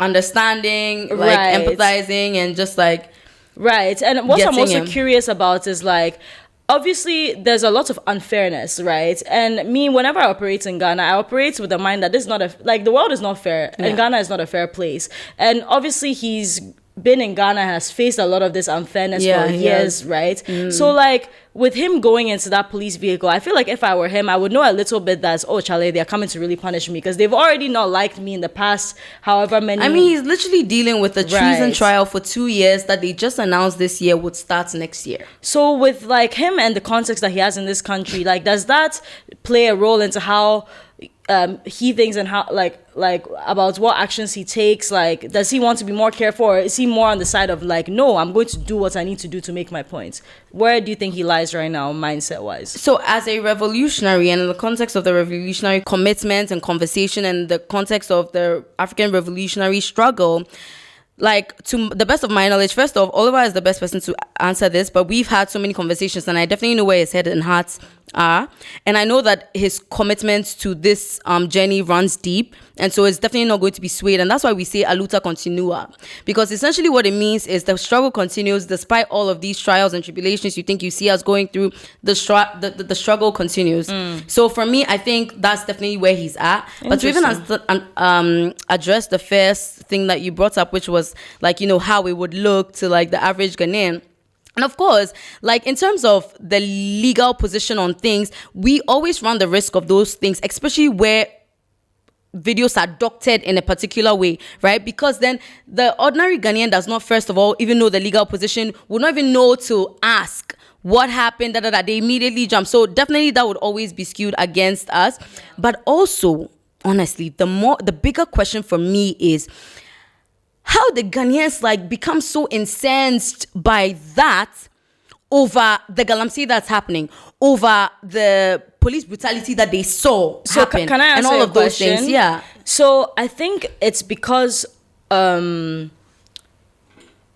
think number one, you are involved in this like movement. So Galamsey is more, you're more aware about the news surrounding it, but I think there's also some certain Ghanaians who are not as aware of the news. They obviously know Galamsey is happening, and they know like, for example, just to give you a little bit of context, right? A lot of people who I spoke to that day, the day the protest was happening, they didn't really know like, you know, much of that. So I feel like also you being involved, you know, you're more aware about that space than being outside. So that to the outside layman, there's some people who are not aware about all this Galamsey things that have been happening.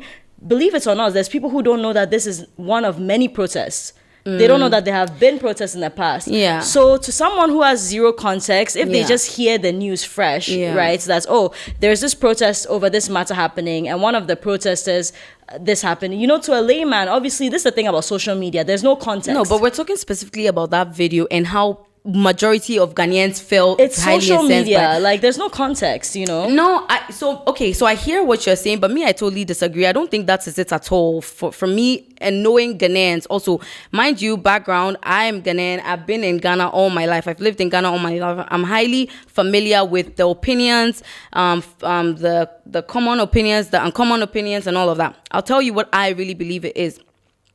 What I think it is this thing that they heavily instill in Ghanaians growing up and it's this. As far as authority is concerned, you are always in the wrong, authority is always in the right. And even in situations where like you're being oppressed, do not act back, do not speak back, do not defend yourself, that's where I genuinely believe it's coming from. Because mind you, context, we're talking about a country that for years, okay, Galamsey is one of the major issues that we're facing in this country right now. That and many other things. I could list a whole list of things that we're facing in this country right now with no accountability. Because mind you, for instance, this protest, this whole Galamsey conversation, the president of Ghana did not address the people on it. Then went outside and gave audience to an international platform called France 24, I believe it is, or 24 France. And that's the attitude I've always seen with that generation, right? That like even where we are being bent, like the oppressor is literally on your neck, you're still saying please and thank you. That's something like please and thank you. That please and thank you culture in Ghana, it's like, why would he even do this? We're talking about someone who is protesting for a change in terms of Galamsey, which is a huge problem that we're facing, especially in but anyway, I mean, to each their own. If you feel like, still do that, that's fine. What but you just said is actually very, very true, especially with saying yes to just someone of authority. And the thing is that ideology works in a lot of countries, and it would have worked in an ideal world. It doesn't work particularly in a country where corruption and where the people who are supposed to be right are kind of wrong. So if you are now not allowed to correct the people who are supposed to be right in their wrongs, you're kind of stuck in a position where, what the fuck are you supposed to do? So I totally hear you in saying that. But also, just to jump back to that day of that arrest, we spoke about everything before getting arrested, the situation. Now let's talk about you actually getting arrested. So you got taken from the curb. Where did you go from that? Because the video that we see circulating is you standing on the curb and the police officer comes to take you. I have a video from my POV because I was actually filming. Of course you were. My friend. No, I was filming to help my friend because, again, I've not been filming for 2 years. But my friend was on Facebook Live. She's also a feminist and a revolutionary and an activist, right? Her name is Felicity Nelson. I'm sure you guys know her. But so Felicity was on Facebook Live. She had asked me to film her. So my back was facing the police. So I didn't see them when they started coming. So Felicity, I'll show you guys the video. Felicity was on live and then she was talking. And she was like, anyway, the police are coming now. Here they are. And she switches. And I'm like, what do you mean the police are coming now? So I turn. So my camera catches the battalion charging at us. And so then I just immediately end the video and slide my phone into I had a chest bag at that time. Then the policeman just walks up to me. Hey, give me your phone. Like they were telling everyone, give me your phone. And then when I hesitated a bit, the policeman hits my breast. And then I was like, why did you hit my breast? Then he hit the back of my neck. And then they just said we should start walking. So we started walking. That's the parts that you guys see. I'm sure the video would show. So then we start walking. And then, guys, they literally kidnap us because they take us into a bus and they keep us there for hours. I am screaming. I want to pee. You can bring a male officer to all on deaf ears until like much later when I was like really hitting things. This was nighttime at this point. They had arrested us around 4, I want to say, like 4, 5. And they had been keeping us in the bus so in the bus, it's a long bus. They have about 3 to 4 policemen at the back. They have about 5 policemen in front of us, including the driver being a policeman. They stand in your way, you can't move. They're like, hey, shut up. Intimidation tactics for a long time. And then eventually they bring these smaller police cars and then they share us in it 2. So Felicity and I were in one car. From there, they keep us like with the car standing at one place for hours. Then they take us to the CID headquarters where they now further separate us, right? And they separated Felicity and I because we're the only 2 people who, according to them, were being so stubborn. We said we weren't going to give them our name. We weren't going to tell them anything, that they need to tell us why we've been arrested. Mind you, we've been asking this question over 30 times since we're in the bus and in the smaller police cars. They didn't respond to us. So many, as someone who doesn't know about law and as someone who doesn't know the rights and wrongs in the courtroom, I think a lot of people watching this from other countries can tell from a layman's eye point of view that a lot of things were done off the book. Irregularly, it doesn't seem to me like in Ghana there's actual protocol and regulations in terms of even arrests. Because my question is, you mentioned the president hasn't really mentioned much about this, right? I'm just curious, like when the police officers arrive to that scene, like where do the instructions come from? I'm just curious, right? Okay. Because who gives them the authority to do what? Because I want to also give the benefits and doubts to a lot of officers as well, because when Amma got arrested and we went to different stations to deliver food, there were a lot of officers who I would say empathizing and sided with you as well. So I'm just curious where the chain of command and all that kind of stuff comes from. But again, you said you were in the car. So now from the car, like at what point do you get taken to the various cells? This was several hours after our initial arrest, or rather kidnapping. And so, mind you, at this point, we're at the CID headquarters. We're there for hours, and then they separate us because we're so annoying. We're not giving our names and things. And so they completely separate, what's her name? Felicity and I. And so now they start moving the cars. The cars start moving to various police stations. Mind you, we were 11 and at the end, they ended up arresting about 19 of us, even though the protesters were about 11, because they arrested a lot of bystanders that they mistook for protesters. So let's talk about this. When the Real people quick. on the curb got arrested, some of them were protesters, but believe it or not, some of them were people who were innocent, just happened to be passing the curb. Yeah, like- there was a trotro driver, I Yes, believe. there was a trotro mate. Trotro mate. Yes, who got arrested. There was I told you there were motorists on the curb. One of them got arrested. There was this man who had, mind you, at the curb, opposite the curb is one of the biggest hospitals that we have in Accra, the 37 military hospital, where this man, who was not a protester, didn't even know. He had crossed the road from the hospital to ask us what we were doing there. He was buying coconut for his wife who had just delivered. As in, the night before, he had just brought his wife to give birth and just crossed the road to buy coconut for his pregnant wife. Asked us what we were doing. This man was picked up. There was a man who was coming from church. Wait, imagine now being the wife in the hospital, like your baby father we kept doesn't begging return. the policemen. The protesters were now even begging for him, confirming that this man is not a part of us. He was showing the hospital bill. All of that fell on deaf ears. He asked that one policeman follows him to the hospital to go and confirm this fact. And it fell on deaf ears. He was picked up with us. I want to get back to like what Yeah. kind of justice is going to come from this, but let's Yeah. focus on the story. So you end Go up on. in the cells that night. Like, this is your first time ever. I have mean, a picture of that. We've as well. been joking about this, but how many of you guys watching, especially like what's in the age range from 14 to 25, you just always joke around with your friends. I don't want to end up in jail. I don't want to end up in prison. But do we really think we're going to end up there? No. But clearly my paddy over here did that. So let's hear you. Your first night, what was that? Not like I ever planned on it, but And by the way, okay. unjustly so, I am joking a lot about this, but it's because it's Yeah. just so silly to me. Yeah. Now, my whole stance on this, I'm going to summarize it in 30 seconds, okay? My stance on this lies with my stance on a lot of the issues happening in Ghana. For example, from when Amma didn't get called to the bar, which is going to be a whole episode on its own. Amma, for context, went to law school, didn't get called to the bar. I'm assuming allegedly because of things involving social media, LGBTQ plus stuff. But my whole thing with Ghana, agree or disagree on the matters happening, agree or disagree on whatever about LGBTQ plus different topics, I do think that everyone is allowed to have their own opinion. However, my issue is with the fact that in a country where the roads are spoilt, the lights does not turn on, the water is dirty, where we struggle with basic needs to survive, why is your focus on a 25, 26-year-old girl talking about things she's passionate about the country about? Whether you agree or disagree, you see, that's my issue. Yeah. Where my issue stands is that I think everyone should have their own take about whatever. LGBTQ plus, moving in before marriage, all of these things, have your own take. In a country where we literally don't have the basic needs satisfied, why is the focus so much on arresting people who are fighting for the country when there's Yeah. so many other people in this country that need to be arrested? Yeah. Literally, the roads are agree. not spoiled, and your focus is about a girl who's making videos on YouTube. Yeah. For me, what astounds me, the reason why I say I'm not political is because I am not political in terms of I don't believe in politics.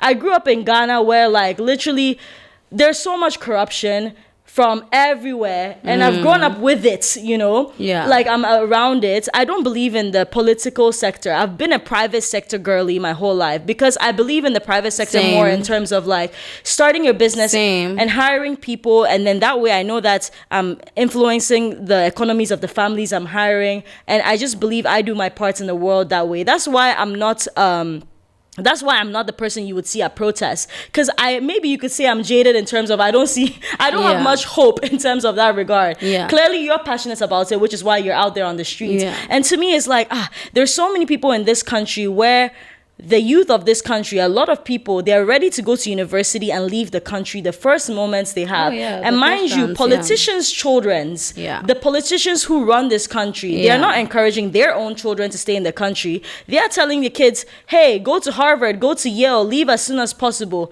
And then everyone is in a country where the youth is ready to leave, has lost all hope. There's a small minority group amongst that where you have people like Amma and everyone who was protesting who actually care for the country way more than I do. I'll say it out loud. You would not have caught me at that protest because I'm sorry, I don't care enough about people who don't care for me, which is what's like a lot of people were thinking like, Amma, how are you able to fight so much for a country that clearly does not care for you? Because people want to leave this country. Everyone I've spoken to, the youth, they are so tired of the situation. And then now you have someone who actually cares about the country a little bit, but then they get arrested. Like, you can see why a lot of people would now further be discouraged to support the country. Absolutely. And that's the goal. You know, to scare people off from wanting a change, to scare people off from being bold. And that's why I'm saying that Gen Z Africans are different and built different and way more resilient. I do want to come back to the point that even when you mentioned that you got arrested, I was so glad that you do social media, because what you mentioned, right? When you get arrested in certain countries where a lot of things might be under the table, you could have very much just disappeared.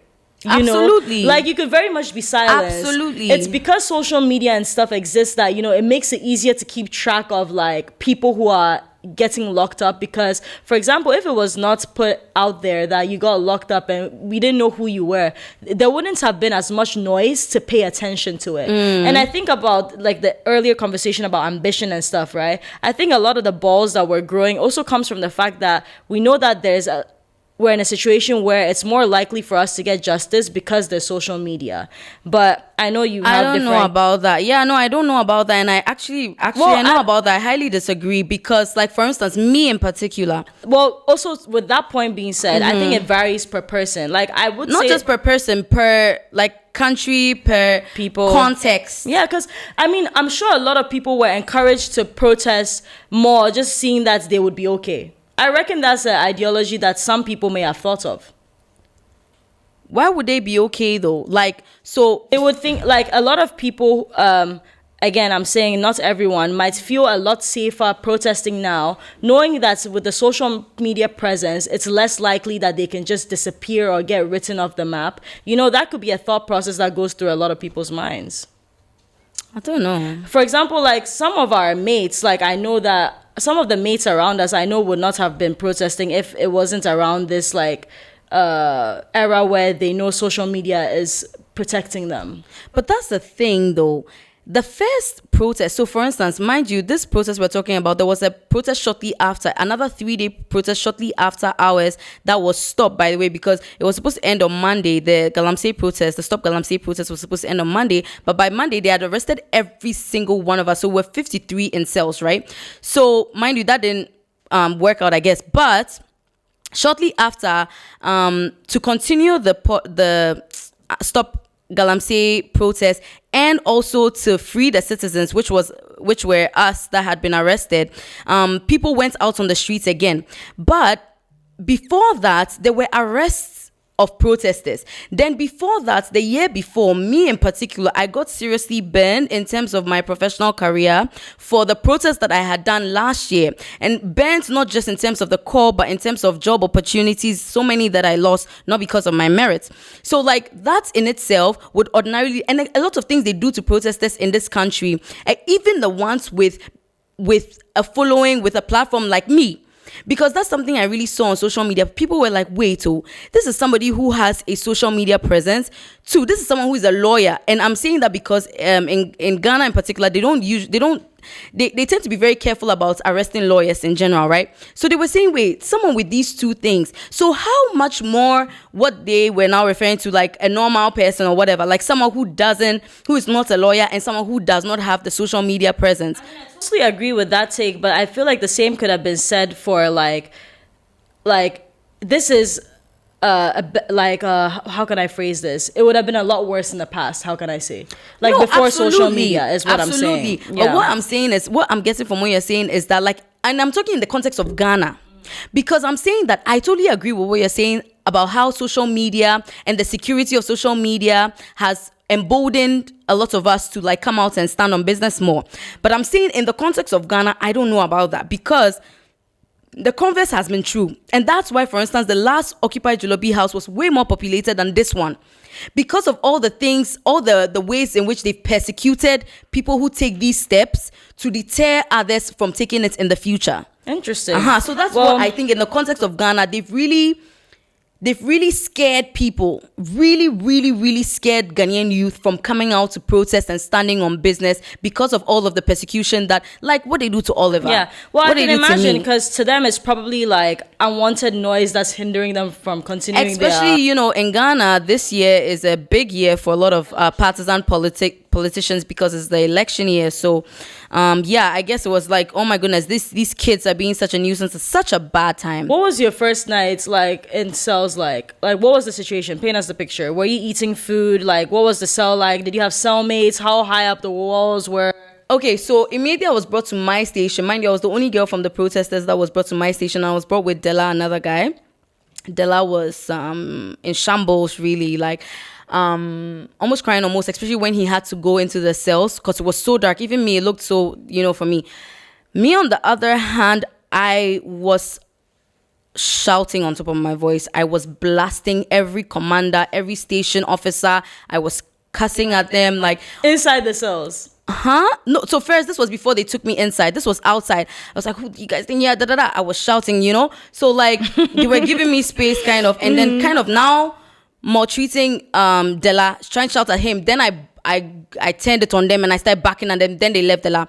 But then fast forward, now, mind you guys, remember my phone was still with me and they are taking everyone else's phone. So before I even got into the station, I like angrily retorted and I was like, I need to go to the washroom immediately, like just shouting and things. And then in Ghana, when you just mentioned that you're a lawyer, there's a bit of respect that's given. So weird. But anyway, so then they did that. Everyone in the world, by the way. Immediately I go into the washroom, I took the phone out of my chest bag and put it under my breast.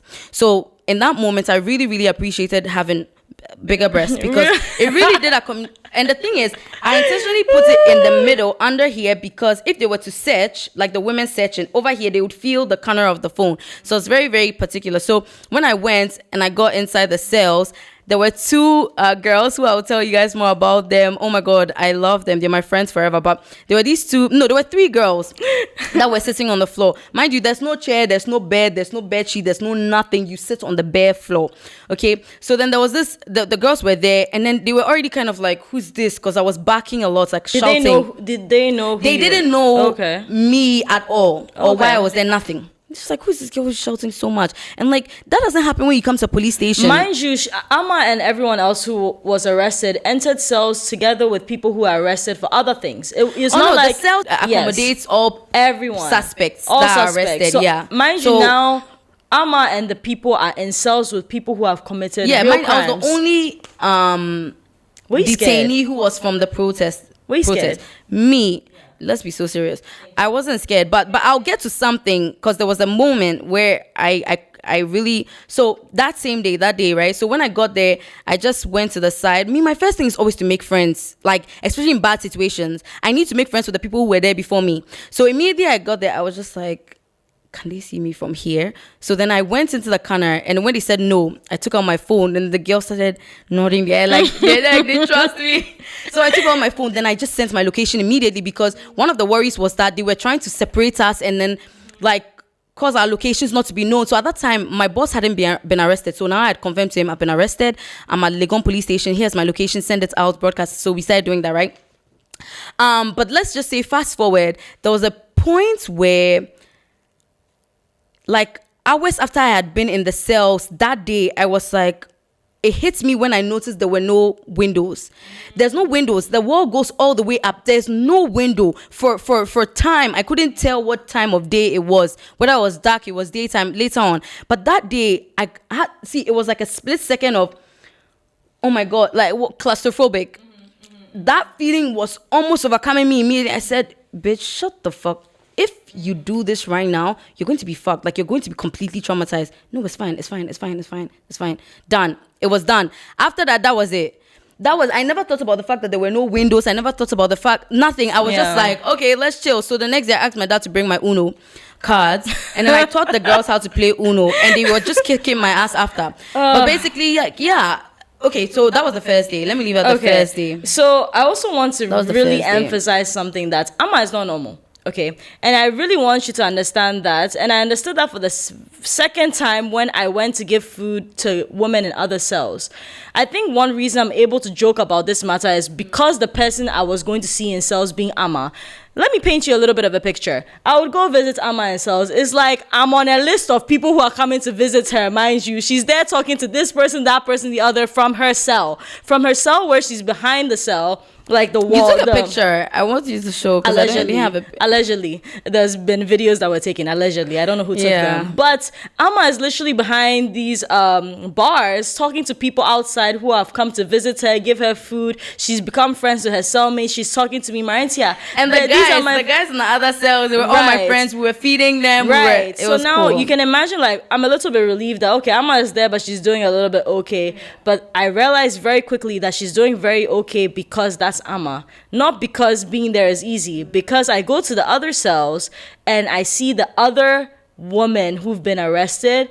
They're not having the situation you're having, you know. They are having a situation that I would imagine would have been your situation, where sitting in a corner, might not be getting along with the people in the cells, like might have entered with a wig, like didn't expect to have a wig in the cell, like just in a corner. Obviously, hygiene, emotionally, physically, not a situation they want to be in. Yeah. So a lot of other cells. In terms of hygiene, guys, I'm so sorry.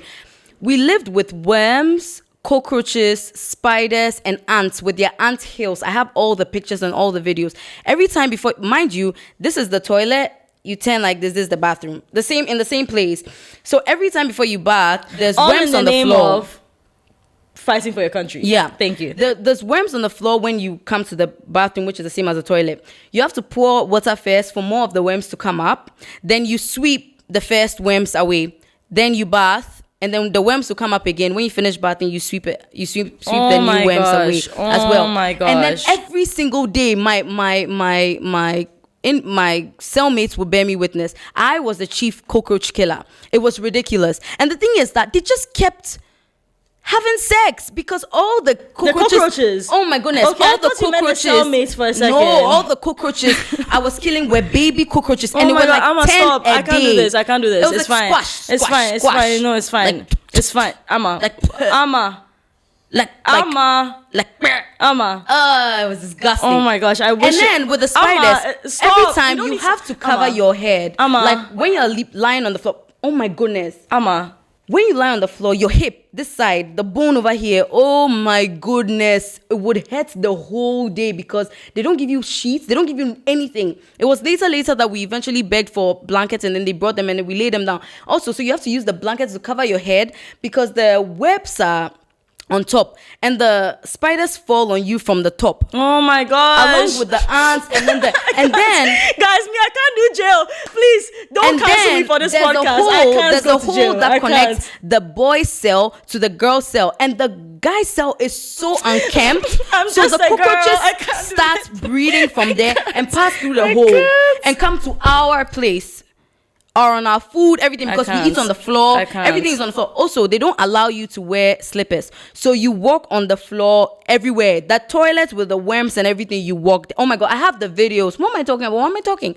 I'll show you the videos. Why are you talking? Thank you. Why are you talking? Let's stop. Yeah, all those cockroaches. Everywhere. They were just, the blood would just be spilling everywhere and the cockroach juices. Okay, Amma. Please be. I know too much about cockroach juices now. It's ridiculous. Also, but I could pour you a full cup of that. You guys watching behind the camera, right? So one thing you don't understand about Amma and I's dynamic is I hate bugs.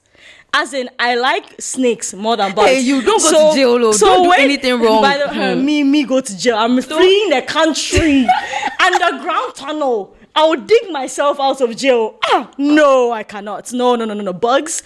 That's why Amma is having such a great time right now talking about bugs because she knows how much it's stressing me out. I'm even sweating more. And by the way, guys, we're filming this podcast, problems. No air conditioning. Now there's no air conditioning and I'm imagining bugs. We can't do this. Anyways, let's move on. Letter from Jill. You wrote a letter while you were in jail. Look at you, Kwame Nkrumah, Nelson Mandela vibes. Please, stop. Who gave you the pen? Tell us about the letter. How did it come about? Did someone tell you to write a letter? So pens are not allowed. So sponges are not allowed. So we couldn't even bath with sponges. You had to use soap and things. Sponges are not allowed. Just things where pillows were not allowed. Sorry, this is a perfect time to slide in this. By the way, Red Bull cans were also not allowed. When I visited Amma, I took her Red Bull. Cans not allowed. And I bring that up to say, guys, this is our first episode. As you can see, this is the pilot episode of our podcast. And if you would like to sponsor our podcast going forward, please email our business email guys. down below. So our business email is gonna be in our description. So please do sponsor us. Yeah. Back to the regularly programmed. Yeah, what were we program. talking about? Cockroaches having sex. By the way, did humans have sex? No, they don't. Yeah, sorry.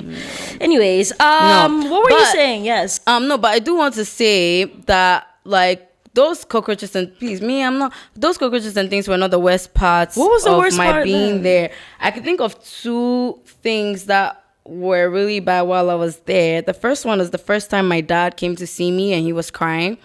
That I couldn't handle it. That was the first time I cried in cells because I was just like, oh, I hate this so bad. Because also your dad no one is allowed to come see you close to your cell. So everyone stands behind the counter and then they have to shout everything at you. Everyone hears what they're saying to you. He didn't even say a word. He just came, saw me. He just started crying. And so that was really bad. And then the second one was... Also, guys, when you talk shit about Amma, right, I want to ask you a question. Like, you guys forget sometimes this is just another girl at the end of the day who's someone's daughter. Just a girl. We're just a girl. She's someone's daughter. And I want you to put yourself in, like, her parents... speak for me, Marentia. Her parents' POV just for a second. Imagine having a daughter who's just passionate about protecting her country.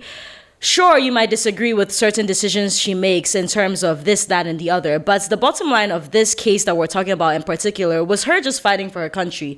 As a parent, right, number one, are you going to now correct, are you going to tell your child, no, do the wrong thing. Don't fight for the country.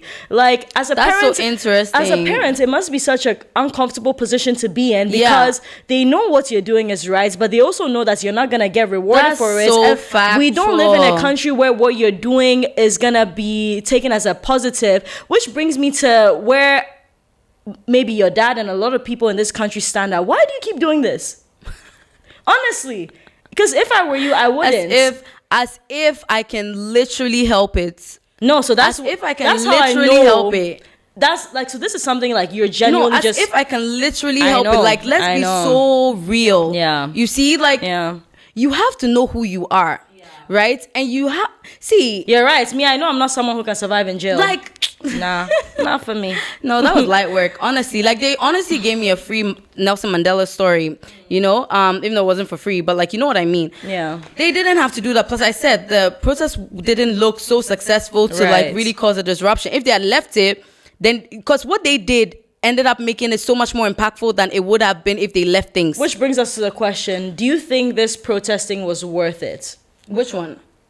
The first Stop Galamsey? This particular protesting. When you say this particular, because there was the Free the Citizens and Stop Galamsey one. The Galamsey protesting. The one where we were arrested, right? Yes. Absolutely. Okay. Absolutely. Like, in what ways do you think that was? In what ways does that lead to solutions?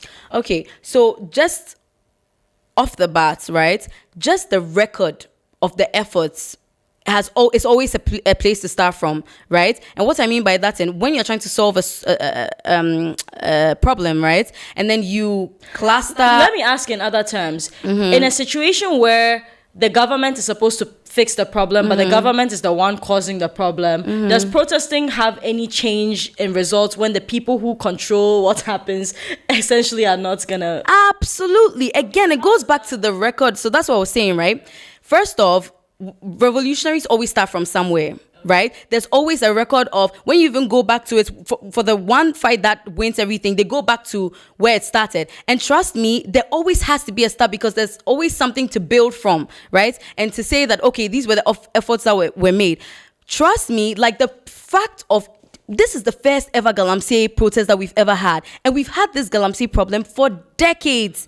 So that already is such a huge step. And it being youth-led, it even speaks more volumes, because we're talking about a situation that has been there for years. The generations that have been there have been, like, they know what the issue is, but they've not been exactly assertive about the issue. They've not brought it out. And then the youth comes out to lead a protest that, you know, amplifies and highlights this issue and tries to look for ways to solve it. That's saying. Like, in itself is one way in which and then doing further public awareness on the situation, because people would not have known about it, right? The arrests, and even before the arrests, were ways in which people were getting educated, because even from the first day of the protest, when we're there, a lot of bystanders, passers-by would come up to us and ask us, like, what are we doing? And we would take the time to explain and things like that. And they would be nodding. They're like, yeah, exactly. It was about time, So it was encouraging people. It was setting a record of, like, youth-led protests, boldness, people coming out, standing on business as youth, and like us taking the space that we were supposed to take, which is the political space, and being involved, right? It really did a lot. I think what Amma is saying, I had this question, and I think a lot of people also have this question about whether the protesting was worth it. And I think what you are saying actually made sense to me right now. Much like history lessons need to be told over and over, just because if it disappears, it could happen again. Even if this doesn't lead to like direct right now, tomorrow, these minors are going to stop, is a start to it just being in media and people's ears that people are going to start caring about, is what you're saying. Yeah. Okay, I that actually helps me understand a lot more as to why people are passionate about going out. You in particular, you are already in like the, people, what do they call that? You're in fire's way. What is that called? You're in target. You're a target in Ghana. Right. I would consider you a target in Ghana in terms of everything that's happened in the past 2-3 years, right? Not being called to the bar, obviously being arrested, people know your name, you're in the spotlight. Like, are you going to be protesting moving forward, or? That's a good question. So, mind you, in the struggle, right, in the revolutionary fight, it's, for me, I believe it should be departmentalized. What that means is, while people are doing protests, people are doing the animation to put things out, to do the online protest, people are like solving the problem of economic dependence. People are solving like different clusters of the revolutionary struggle, right? For me, the one that I know I want to dedicate my whole entire life to and merge my technical expertise as a lawyer in combating long term is economic justice instead of social justice. So this part is like more social justice, which is really what my boss, Oliver, is really into. Social justice, like giving us real political freedom, real political independence, giving us a voice, speaking and asserting and claiming our political rights and things like that. Mine, on the other hand, is while my sisters and brothers and non-binary activists focus on this, my department, for me, is is economic justice, which basically means I'll be working as a corporate lawyer. I'm trying to get into private equity, like you said, and I was saying same for me, in terms of the fact that you've never been a public and you're more a private private work girly. That's the same for me, and that's why I chose private equity, because I believe in the efficiency of the private sector and getting things done, and I want to use that as a vehicle to get national development projects going, whether through private partnerships, private equity, different sorts of investment. That's what I want to be doing. I want to help African businesses, and by that extension, help the African economy. So my whole life is dedicated towards liberating Africa in terms of giving us economic independence, and also the unity of all African states. So that's where I'm at. So that being said, I'm not a protest person. Like, I do it in solidarity because it's the whole fight. But what I'm doing long term is this. And so for me, this was my last protest. Not because of everything that happened, because even where I'm going, I feel is even way more radical. What I'm hearing from you, it seems like you've seen a bigger picture and ways you can be more impactful. I don't want to say a bigger picture, because protests are really important, and that cluster of the fight, the political fight, is very important as well. I'm just on a different cluster. Yeah. Fair enough. Okay, so we're gonna wrap up this. Oh, sorry. Wait, before we do, I wanted to say just a little bit on the parents' conversation. Because of what you said and that dilemma, dilemma that they have, was why, for instance, I think the protest started on Saturday, 21st. Friday after work, I didn't come home. No, because I know exactly what my mother is going to be doing, trying to stop me from going to the protest, all of that. So I moved like far away, and I was coming from there to the protest because I didn't want them to. And that was also another issue. When I was first arrested, I truly believed the first night we were going to get police inquiry bail. So because I had my phone, when the news broke to my parents, I was like, what? No, I'm not arrested. What are you talking about? I was like, then how am I able to text you and things? Because I thought we were going to get out and it was going to be nothing. Then it ended up being 16 more days, It's which I didn't crazy to see. me And I knew that- my mom in particular, like my mom was my biggest concern because first off, she was going to be like, oh my God, this girl again. Did you see what happened to you last year? Why are you still going? Da, da, da? And she's going to chew my head off as if I don't have bigger issues already. So yeah, I get that parents' conversation, and it's very valid how they feel because obviously, like, God forbid, like, imagine a kid of ours in cells, and in Ghana cells. Honestly, out of the two of us, I would have more. Who's more? Like, it was so rude for me to be arrested before Marintia. Like, where are the gods? Where are the gods of event sequencing? Like, there's no way on God's green earth that I should have been arrested ahead of Marintia. That's ridiculous.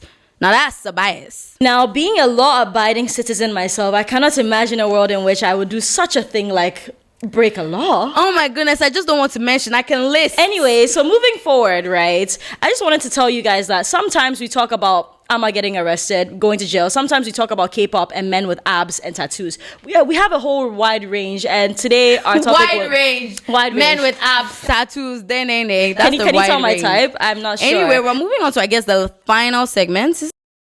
Guys, also, the episodes are not just going to always be of just us. We intend on bringing very strategically bringing on specific guests on the channel. So I want you guys to be commenting down below. Guys, I want you to try to think like the whole of Africa, think the whole of Asia, like think Who's your dream guest? much bigger. Who's your dream guest? Oh, quite a number. Like, honestly, just off the top of my head, Thames, Uncle Waffles, Ira Stars, Tyler, Corty, the influencers, creators, Yeah. and obviously Amma is mentioning the African-based Yeah, people, yeah. and obviously from Asia, there's so many people I'd love to collaborate with, Absolutely. like rappers in Korea, like Yeah. PH1 I would love to have, Yeah. like influencers in Thailand, Bali, different places. Blackpink, please. Blackpink, Yeah. period. So many people we want to have on the podcast. So make sure you subscribe, rates the podcast 5 stars, and also we react to other people's podcasts on Twitch. So do. please follow our Twitch at twitch.com/Marintia Aiko, and comment what you'd like to see us talk about in upcoming episodes. Yeah, right? and what do you even thought about this very episode? Yeah. Like, what do you guys think about the length of time? What do you guys think about segmenting, the podcast? Like, just give us feedback, honest feedback. And also, I want to say to everyone who's helping us film today, I know we started way later than we were supposed to, and we're going way past time. I'm so thankful that you guys are all down to be a part of the first episode. Yeah. Trust in us that it's going to be a Thank great you, show. production. Thank you, production. But yes, we're going to have an episode every Sunday, and it's Yeah. going to be a great ride. And yeah, I think that's all we pretty much have to say. Yep. Right? Yeah. Thank you guys so much for listening to our first episode of Girls Who Cook podcast. And we're going to be so excited to see you next Sunday. Yeah, see you guys in the next episode. See you Bye, guys. Bye.